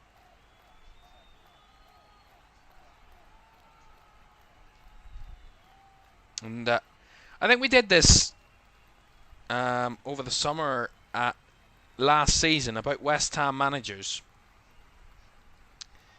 of course, and their kind of stats as a manager. And I think it's not good reading for Graham Potter. That's certainly not good reading. And, you know, I'll get you the stats in a moment as I try and find them. But you got to say, West Ham United, they're in a dire situation here to start the season. They start the season with 2 defeats, 2 comfortable defeats.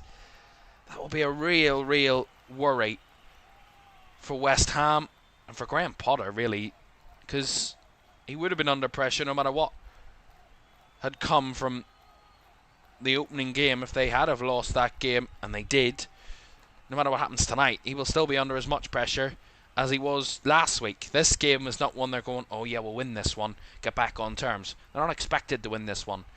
It will be a great bonus, but it's not expected for them to win it. So as I was saying about Graham Potter, 20 games in charge, and he's won 5 of those games in charge. 5 drawn and 10 lost of his 20 games in charge of West Ham, not including tonight's game, of course, for that one. A 25% win rate. That is the lowest of any manager that any permanent West Ham manager, albeit a much lower sample size than a lot of other managers, but still a lot lower than any other permanent manager that West Ham have ever had in their history. And Gianfranco Zola had a 28.75% win rate here at West Ham between 2008 and 2010.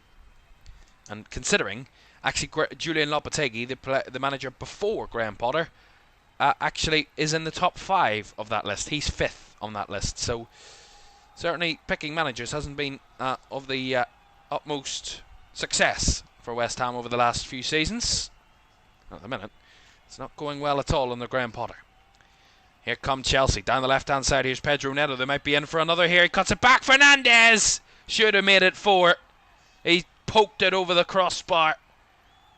He should have made it 4-1. That is a missed opportunity for Chelsea. Again, they break down this through the middle, actually. Nicely held up by Enzo Fernandez himself. He lays it out wide to Pedro Neto. And then no one marking him as he strides to the box and he has a go. Good cut back by Pedro Neto. And then he just side foots it, right footed, but he just can't keep the shot down. Should have been 4-1.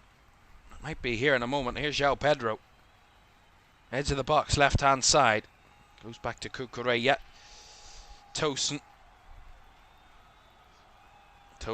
trying to switch it out to the left side. Not on the same page as Pedro Neto there. And that's going to be a goal kick to West Ham. Or actually, is it a throw-in? It's gone out for a throw-in, seems. It is now 6-0 to Bayern Munich. Harry Kane has had a second half hat-trick. 6-0 to Bayern Munich against RB Leipzig. In that one at the Allianz Arena. What a night to open the season for Bayern. Making easy work of a very good opponent in RB Leipzig.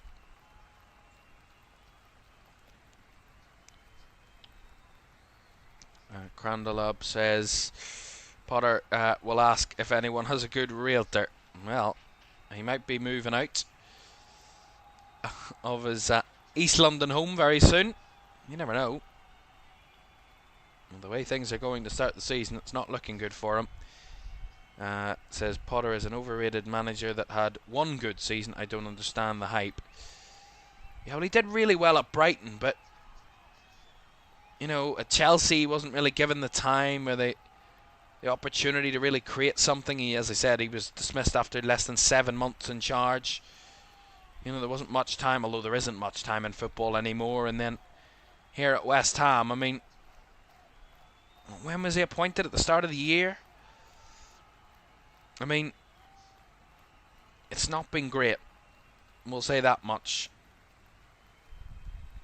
It's not been great at all. Yeah, he was brought in at the start of 2025, but I mean, really,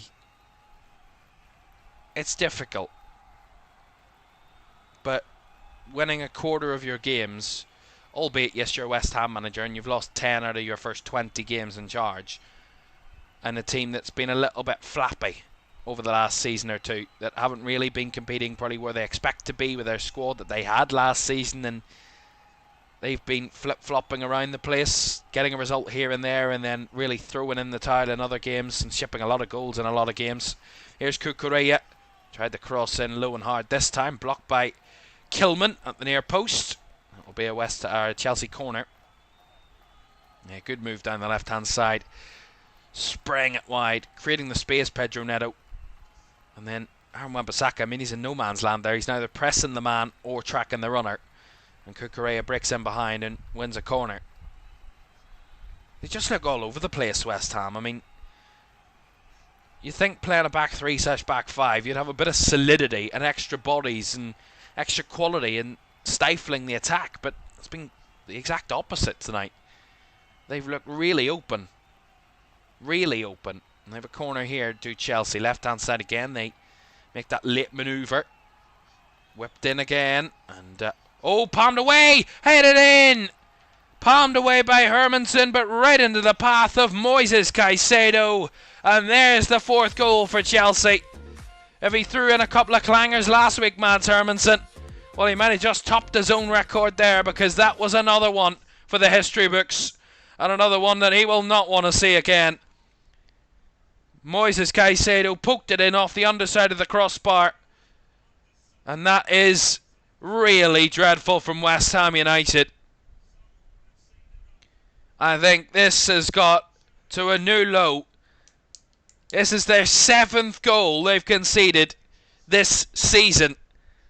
4 in one game. And we've only played 54 minutes. Their first home game of the season. Again, it's from a corner. The keeper, I mean, he grabs hold of it. And then I don't know what he's done. He's got a hold of the ball. And then he flaps at it. Why he doesn't decide to catch it or punch it, he decides to throw 2 weak hands at it. Terrible goalkeeping. And then no one anywhere near Moises Caicedo, who hits it first time. It comes off the underside of the crossbar and finds the back of the net. I mean, this goalkeeper, I get that he is a good prospect, but the way West Ham are defending, combined with his complete zilch in confidence, I mean, it's a recipe for disaster. And disaster it has been for Graham Potter here this evening. West Ham 1, Chelsea 4. And we've still got another 35 minutes to go. And we said about how many goals they've conceded. This will be, if they concede again, they will have a new record, West Ham, for the most goals conceded in a single Premier League season in the first 2 games of the new season. They're equaling that record of 17-18, that is 7 goals in 2 games. They concede again, and they will break that record. And it will be the new record of 8. And the way Chelsea are playing and the way West Ham are defending, this couldn't be just 4. It could be 5, 6, 7, or even 8. Because they have been really, I mean, paper thin defensively tonight, West Ham. They have been torn apart like a wet bit of paper, and it's been really horrible to watch. Really quite sad to watch. And they've given it away again, and they're in again here, Chelsea. Here's Liam Delap. Please get a goal if you're going to shoot. He's played it off here to Pedro Neto. He's got back. The cutback is on. Neto holds it up in the edge of the box here. They all want to get on the action. Neto tried to cross it. Blocked and cleared away by Kilman again. Again, Cucurella recycles. I mean, what's going on?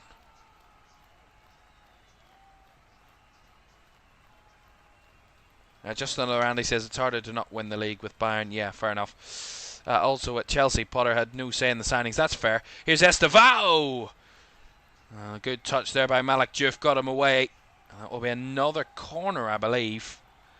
Or maybe it will be a goal kick. We'll see it again. It's another straight through ball. I mean, it's far too easy. What is this?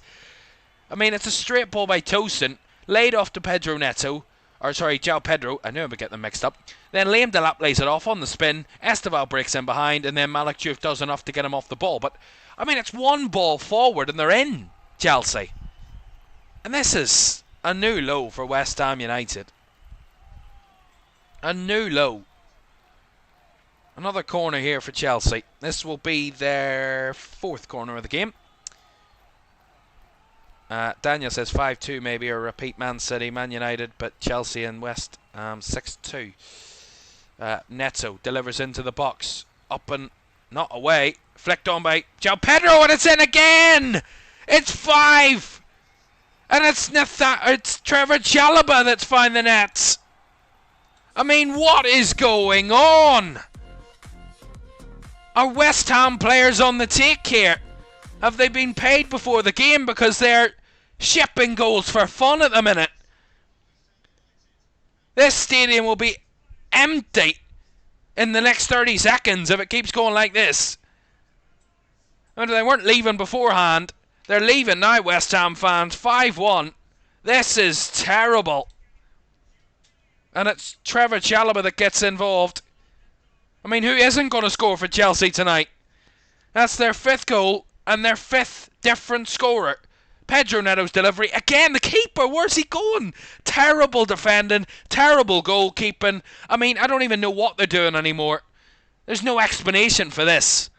I mean, what in good holy Jesus Christ is going on here?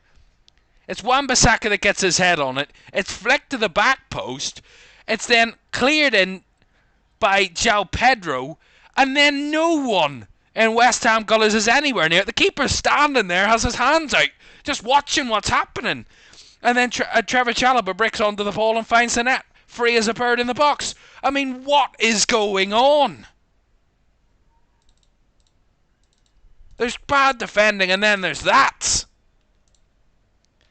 I mean, those Chelsea boys have come across London and they're tearing West Ham United apart. This is absolutely all over the place. My goodness me. West Ham 1, Chelsea 5. And there is that new record.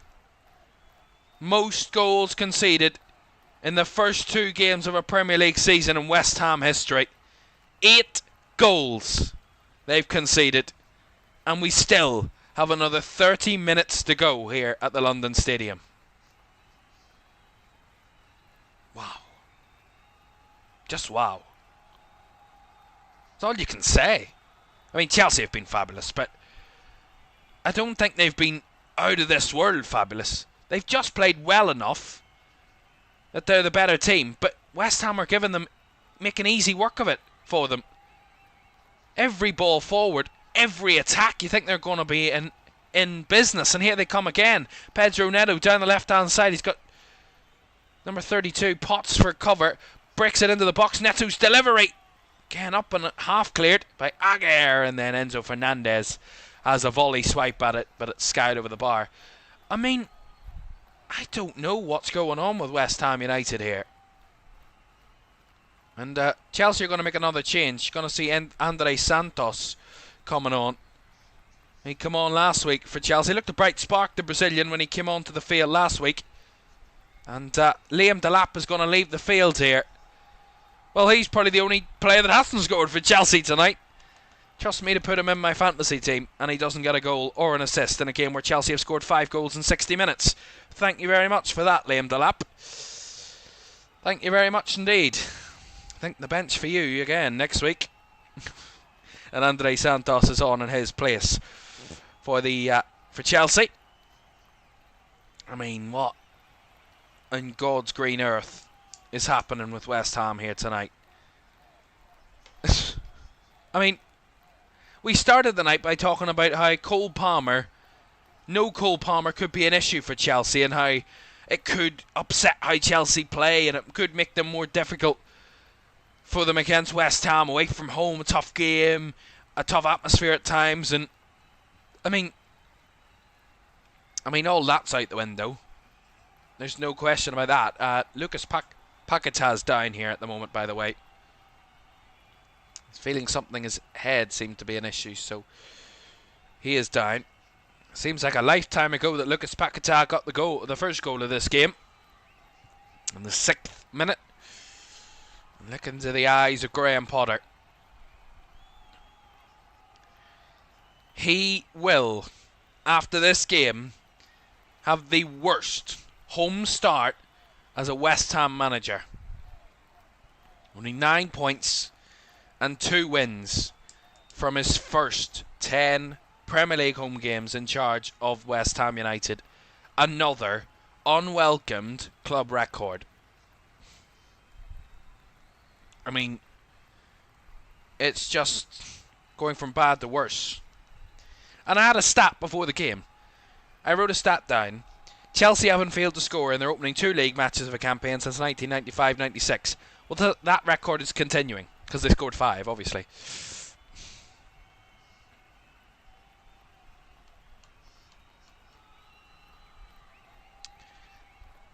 James Ward-Prowse to take this corner for West Ham. Left side, right footed, up in the air and headed over by a Chelsea player ahead of Thomas Soucek, and that will be another corner. It was Malo Gusto that got the header over the bar to protect the Chelsea goal. It will be another West Ham corner, this time from the opposite side.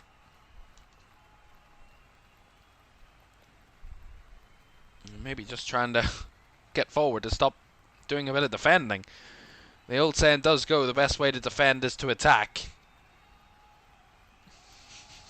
And West Ham on the attack here down the right side. Here's Jared Bowen.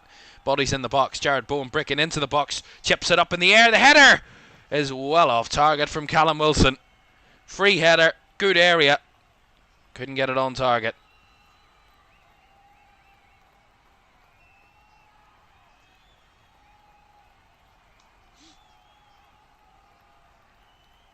Yeah. I mean, it's a good delivery. Wilson trying to flick it on, and he doesn't get it anywhere near the target on that occasion. Daniel says, put a bet on Paddy Power 6-2. I would put money on that if I had it. A 6-2 or 7-1.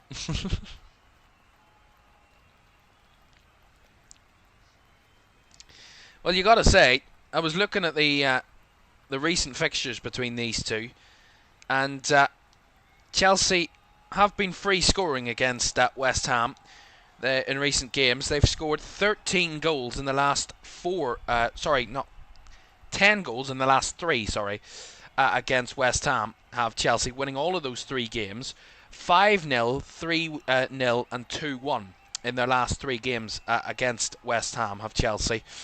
That's of course averaging over 3 goals per game and scoring 5 in a 5-0 victory over West Ham at Stamford Bridge at the start of last season.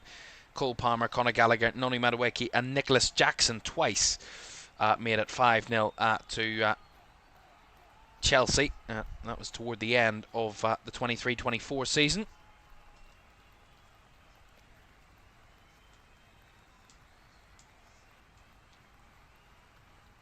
Well, one of the coaching staff at West Ham was given a yellow card there a bit earlier on.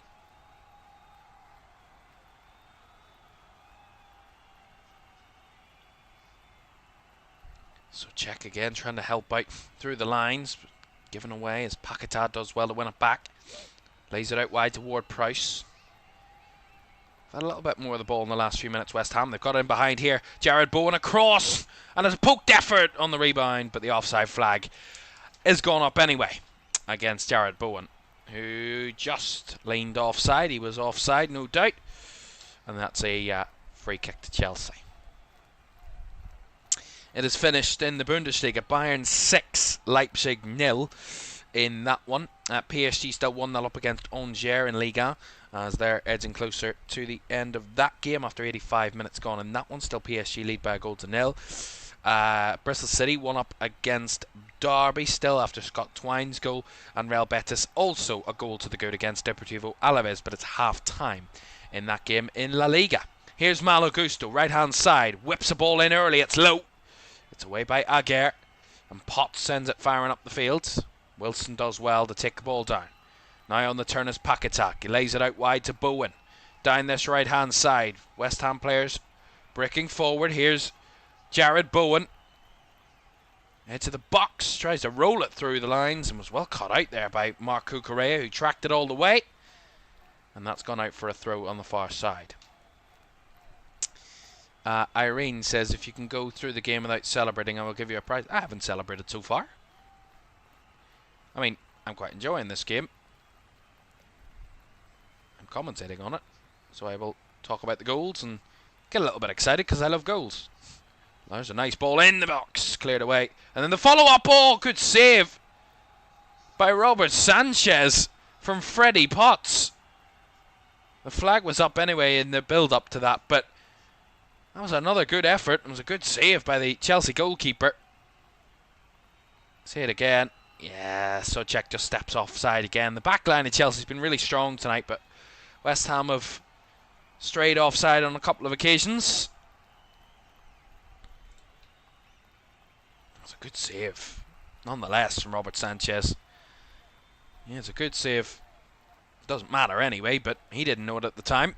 And more Chelsea changes incoming. Malo Gusto is coming on. He's going to be replaced by Reece James. Wesley Fofana is also coming on. And also as well, Gerald Hatto is also coming on. So Marco Correa replaced by Gerald Hatto. Reece James coming on for Malo Gusto. And as well, coming on Wesley Fofana, and he's going to replace Trevor Chalobah. So a lot of that back line being swapped out for Chelsea. A triple change. 3 of their back 4 are all swapped out of the game. And West Ham have made another change of their own at the minute. Thomas Souček is coming off, and Kyle Walker-Peters is on in his place for West Ham. Free transfer, Kyle Walker-Peters was.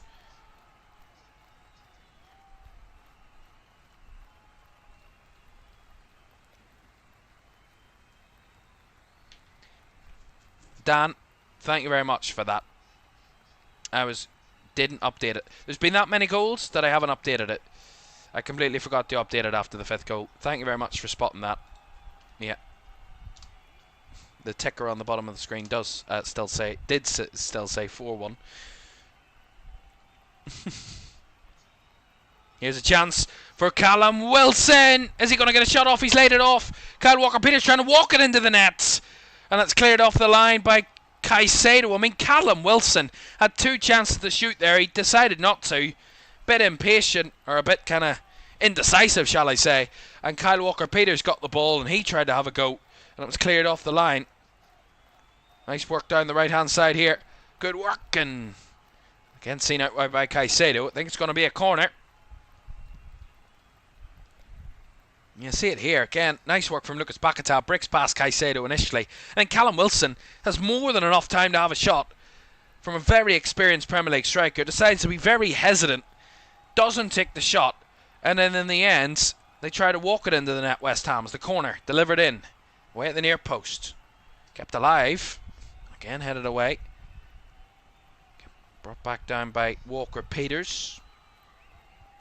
West Ham trying to rescue a little bit of pride. Like Paquetá with the delivery, away by Fofana. Reece James was in the battle there, but there was another offside flag, this time against Callum Wilson. That's probably like 3 offsides in the last 5-6 minutes for West Ham there. Dan says, no problem, mate, love your enthusiasm. Thank you very much indeed. Great to have you with us. Everybody joining us for this one tonight. Cranlab says, watching goals 2 and 3. Wan-Bissaka is terrible at defending. MUFC knew what they were doing. Yeah, he's not had a great night defensively tonight, you gotta say.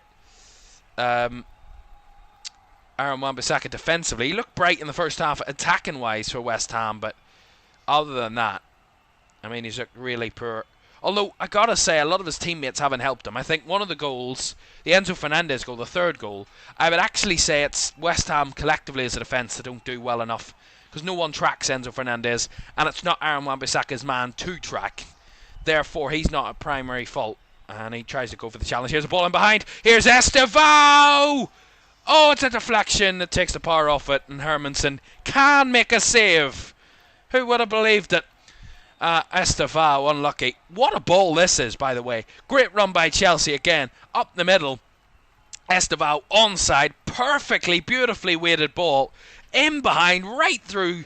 Again, carving through West Ham like a knife through butter. And Estevao breaks off the right side. Comes inside. Just meets with the ball beautifully. And then decides, again, he should have took it first time possibly. Took a touch and then it took all the momentum away. But what a pass it was to find Estevao in the first place. Fabulous. They're having so much fun out there, Chelsea. They are loving this at the minute. They are absolutely loving it. They're making up for not finding the net last week against Crystal Palace by making a real deal of it here tonight as Estevao wins it back again high up. Here's Andre Santos. Santos trying to whip it in, but it's far too much on that for him. And that goes all the way out the far side for a throw-in.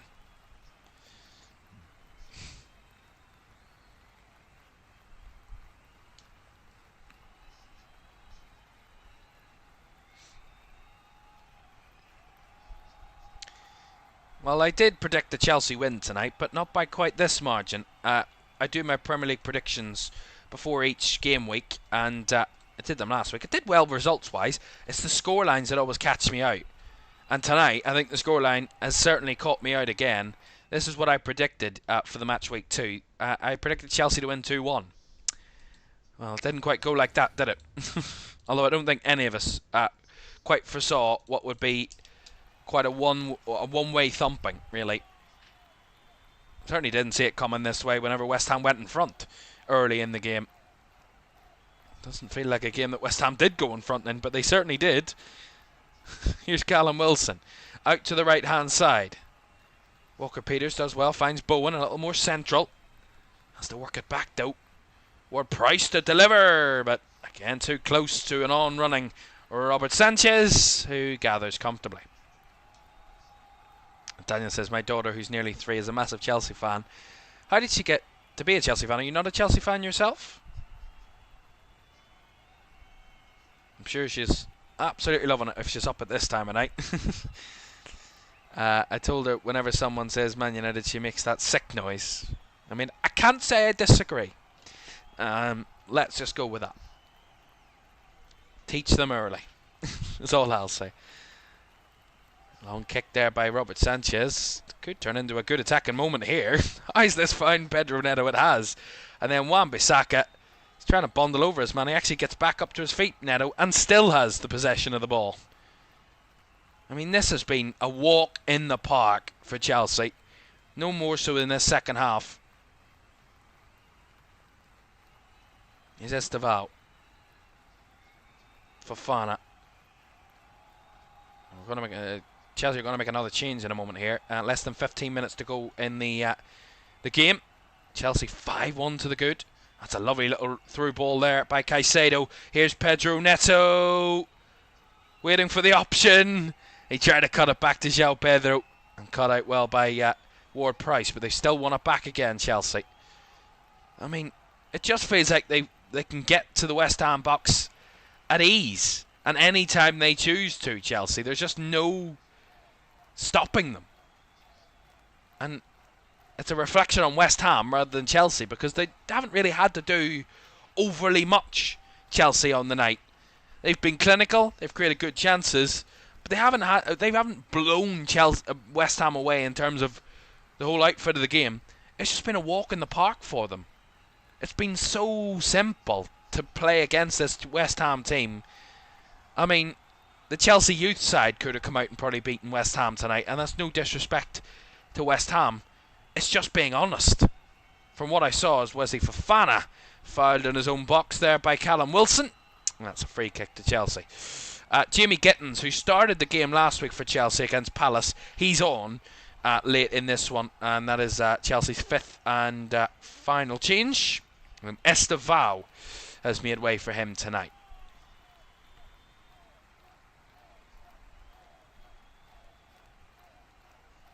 Sanchez, nice ball to find Reece James. Reece James looking for the switch ball. Wan-Bissaka gets his head to it, but Enzo Fernandez takes control of the possession. Here is Reece James. Out wide it goes to Pedro Neto on the right side, up against Malik Diouf. Malik Diouf battling and trying to get physical. Neto does well to hold on to it and gives it back to Caicedo. Tosin somehow found Andre Santos there to link up with a long ranger. I mean, it's like a game of EAFC at the minute for Chelsea. They're just pinging it around on amateur here at the minute, it seems. That's how simple it is. The Olays have come out from that away end. I mean, my goodness. You wouldn't bet against another goal, at least, in the final 12 minutes of this game. It's like a training exercise at the minute for them. Passing it around for fun here, Chelsea. Here's Reece James. And all the way back here to Moises Caicedo. Well, let's share some stats with you. The head-to-heads, and there's no doubting which way this one's going to go tonight, certainly. But recent history has proven the same for Chelsea. They've emerged victorious in 5 of their previous 7 Premier League encounters with West Ham, drawing 1 and losing 1 of those 7. They've won 32 games against West Ham in the Premier League, a record they can only better against also London opponents in Tottenham, with 37 wins against Spurs to Chelsea. So they know how to find a way against West Ham. And West Ham have a decent record in home encounters, though, against Chelsea, winning 4, drawing 2 and losing 2 of the last 8 such games. But of course West Ham lost this fixture 3-0 last season. The Hammers last suffered consecutive home league defeats against Chelsea in the 2013-14 and 14-15 campaigns. So it's been 11 years since back-to-back home defeats in the league against Chelsea for West Ham. And that's going to come to an end, that record, tonight.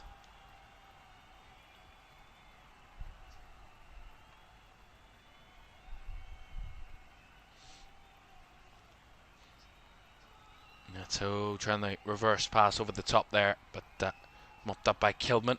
Wan-Bissaka has a bit of avoiding to do of Jamie Gittins. He did well there on the turn, did Wan-Bissaka. Walker-Peters, down the right side it comes to Bowen. Bowen with an early ball in, took a deflection, will be a West Ham corner.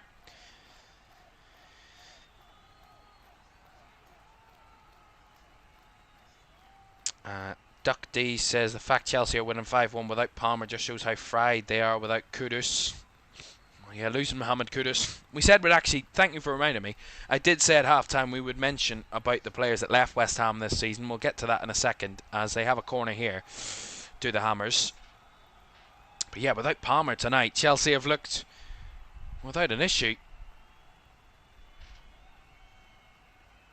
Right-footed, it's a looping effort, it's up and it's headed over the bar.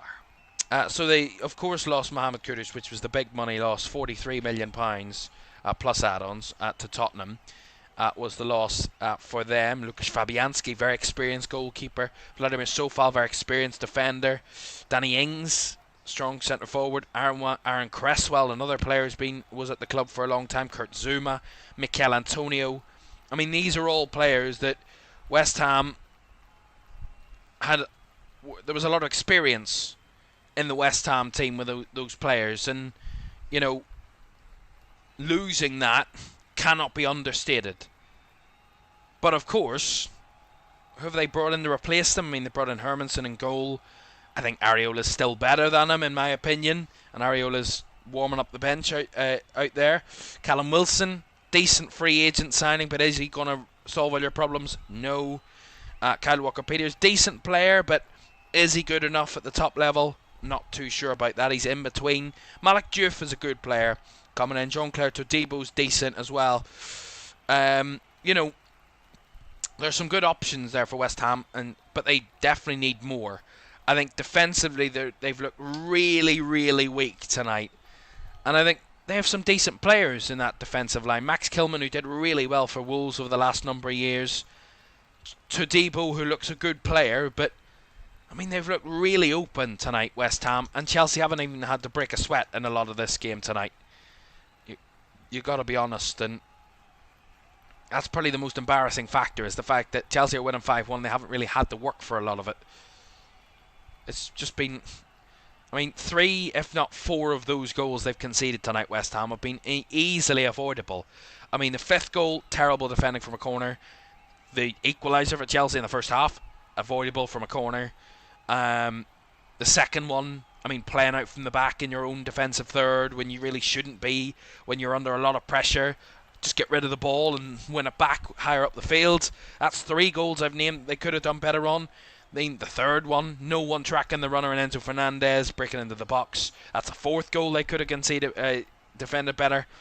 And what's the other one? The 4th goal tonight, again, keeper palming it out. I mean, all 5 goals are ones where you go, yeah, but if you did that, and it's easy in hindsight, but you noticed it right away, where the gaping issues in this West Ham team were, and it's individual errors. They're full of them. Full of them. The goalkeeper's thrown in a couple tonight. Defensively, they're really weak on the set pieces and the corners. Here's a set piece for Chelsea. They take it short this time. Go all the way back to Caicedo. But all of that, and you look at all 5 goals and you think, yeah, Chelsea have played well and they've taken their chances when they've come, but you wouldn't say that Chelsea have absolutely pummeled the West Ham goal here tonight. They've just been in the right place at the right time and done the right things. And West Ham have basically given them a free pass to do whatever they want tonight in attack without any real counter from West Ham's defence. I mean, you're not going to survive in the Premier League with that. And I said in my predictions this season, I'll get to the chat in a moment. There are some questions coming, and thank you very much for getting involved, everybody getting involved. But I said in my predictions before the season, I was 50-50 over whether I picked Wolves or West Ham to be relegated. And on the evidence of these first two games, it is not looking good for West Ham. It is not looking good for them. Defensively, shipping 8 goals in 2 games. I mean, 3 goals against a newly promoted team. It's just not good enough. 5 goals against a Chelsea side who couldn't get past Crystal Palace last week. A Chelsea side without Cole Palmer tonight. But, I don't know. Graham Potter will be in a lot of trouble. Here is Malik Diouf down the left side. Paquetá, who has looked bright tonight. Let's not forget he scored a great goal for West Ham tonight. But that will pale in insignificance. Certainly. Alright, sorry, let's get back to the chat. West Ham were doing well, not last season, but the season before. They've just fallen away, really. They haven't recruited well enough in the last 2 seasons to really stay up there, up towards the top of the table. They're going downhill massively, says Daniel. Rebecca says, who do you support? And so does Daniel as well, asks me that question. I'm a Liverpool supporter. I'm a supporter of the Premier League champions. Not to brag.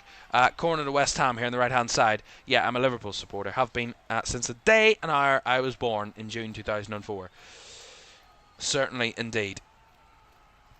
Okay, says, thank God I kept Caicedo and João Pedro in my FPL. Well, good for you, because I didn't quite do the same. I mean, I thought Reece James would start tonight, but he didn't. He's come off the bench. He's getting me a point, and Liam Delap I put in the team. I thought he'll get something out of this. I mean, he's got 2 points. I mean, just no. Just no. I didn't have a bad opening weekend last week. I did made some good decisions. I brought in William Saliba, though, this week, which I think is a good decision, because I had Ezri Konsa in last week. He got a red card, which wasn't great, but I've benched him because he's got some good fixtures coming up. But I put in William Saliba for Jeremy Frimpong, who got injured for Liverpool this week, so I used my free transfer on him, and I think William Saliba should do well if Leeds don't score tomorrow, which I've predicted won't happen. I think they'll keep a clean sheet, Arsenal, against Leeds tomorrow. That, you know, should get some good points there. I mean, trust Chelsea to score 5 goals, and I pick the 2 players who are usually probably involved in a lot of goals in their careers. Reece James with setting up a lot of goals, and Liam Delap scoring them. And they're the 2 that don't get any involvement in the goal scoring. I mean, trust it to be me. 3 minutes of the 90 to go. There's going to be a free kick here to West Ham. A yellow card's coming out. I think that's the first of the night for a player. It is. And it is a Chelsea sub. Or it's not, actually, it's Enzo Fernandez.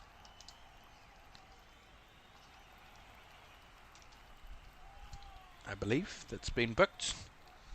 So a yellow card there for the for a Chelsea player. Or actually, it was Jorel Hato.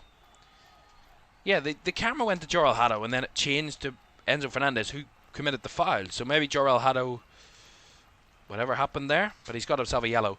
Here come West Ham down the right. Ball into the box. Paquetá couldn't quite get on the end of it. Nice little touch from Ward Price, brought down on the edge of the box. That's going to be a free kick.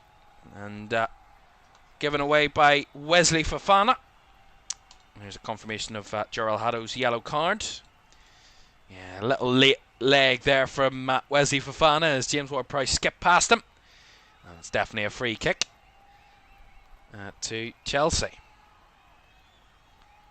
Well, we know what James Ward-Prowse can do from a set piece, from a free kick. He's done it in colours, not quite claret and blue, in red and white before with Southampton.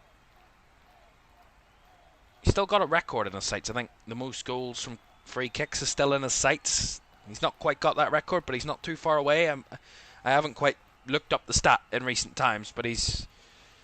Something in the back of my mind reminds me that James Ward-Prowse still has a record that he can grab in his career with the most goals from free kicks.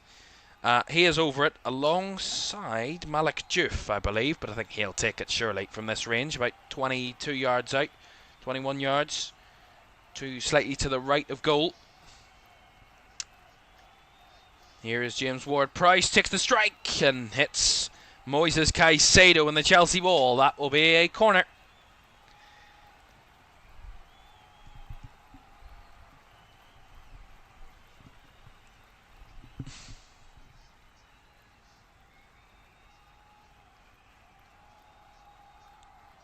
Did you see Richarlison's goal against Burnley? Yeah. That second goal was fabulous. Unbelievable finish from Richarlison last week. Okay, says big up Liverpool as a Forest fan.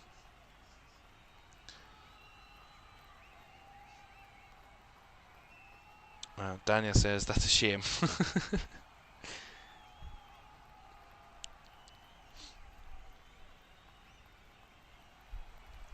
I don't think we should have bought the lap. Interesting. Why would that be, Daniel? Okay, says, could see Leeds and Sunderland stay up, considering how shocking West Ham and Brentford are. Well, you're on the same line of thinking as me. I have Wolves and Brentford to go down, and I was questioning Wolves or West Ham. So we're on the same type of thinking. There, the two of us. But I have Brentford going down, as well as Burnley. So I think Leeds and Sunderland, in my predictions, will stay up. That's what I've predicted. If you wonder why I'm looking back there, my predictions are on the wall. Maluel says, I'm a Chelsea fan all the way from South Sudan. I didn't like the way Maresca using left-footed wingers on the right side. Well, something we see that a lot more. Here is Pedro Neto, left-footed winger on the right side. Tried to have a shot there. Edge of the box, blocked. Caicedo works it back. Pedro Neto at the back post. Calls of a handball. It's going to be a corner, is it? We're calling for handball there, Chelsea. And Aguirre claiming his innocence. See this again. Back post. Ooh. It's really close range, and it doesn't hit his arm. It hits his upper area of his arm, kind of his shoulder area. It's really close range. That'll be harsh, but I mean, I don't think you can have many arguments that it did hit his arm. It certainly did. I think it will just be a Chelsea corner, though. And the VAR has said basically what I said. It's such close proximity, it would be harsh to give it.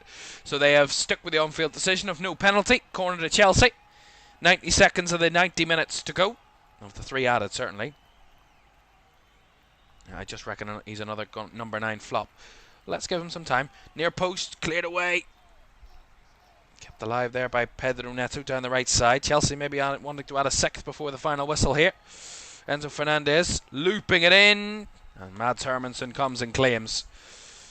Are you going to be on here for the Tottenham v Man City? We are, yes. We have. That's our next game, by the way. Tomorrow, 12:30, lunchtime, at the Etihad, as Man City take on Tottenham.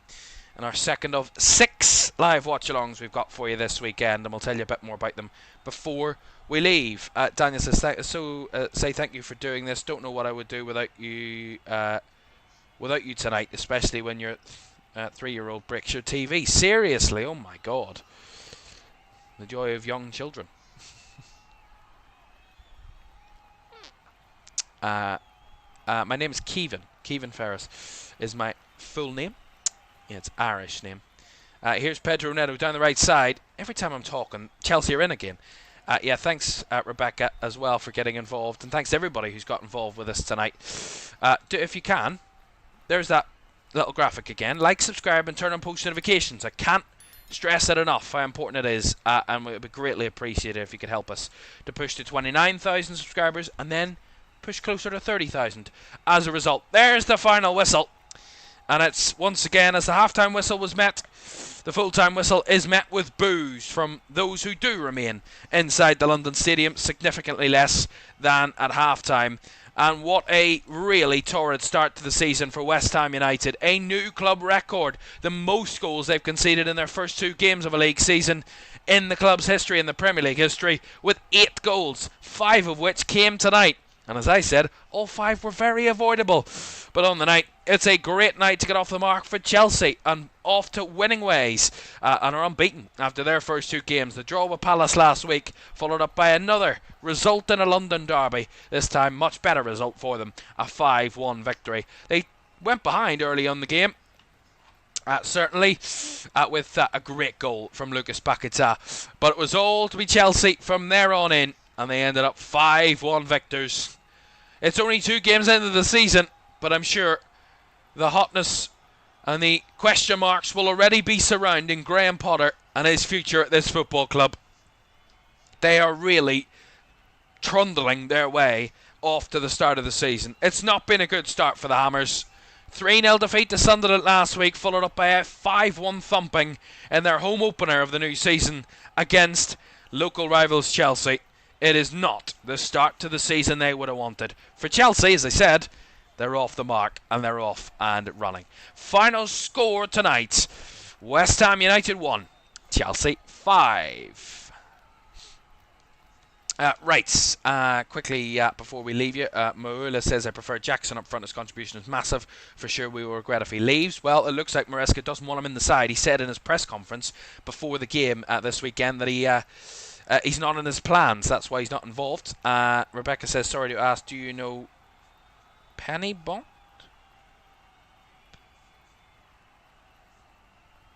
I don't know what that is. Or are you asking someone in the chat? Maybe you are. Right, let's see what's coming up then. So this is our match day 2. 1 down, 9 to go. We have 2 games for you tomorrow. Our first of which is at the Etihad Stadium, where Manchester City take on Tottenham. There's our full roster of the weekend. Man City take on Tottenham Saturday 12:30, followed by our evening fixture. Arsenal take on Leeds at 5:30 tomorrow. Then a double header on Sunday as Everton take on Brighton from 2 o'clock, followed up by Fulham against Man United at 4:30, followed up by our game of the week on Monday night as at St James's Park under the lights. It will be a feisty atmosphere, I'm sure, there up in the northeast as Newcastle host Liverpool. That's on Monday nights. The other games, by the way, that we aren't covering here in LFS, 3 o'clockers tomorrow: Bournemouth Wolves, Brentford Villa, and Burnley against Sunderland. And then, of course, on Sunday, Crystal Palace take on Nottingham Forest. But we'll have coverage of both 2 o'clock kickoffs. We'll be able to talk you through both games on Sunday as well. Right. As I said, a reminder of that game tomorrow lunchtime. Man City take on Tottenham. That's tomorrow at 12:30.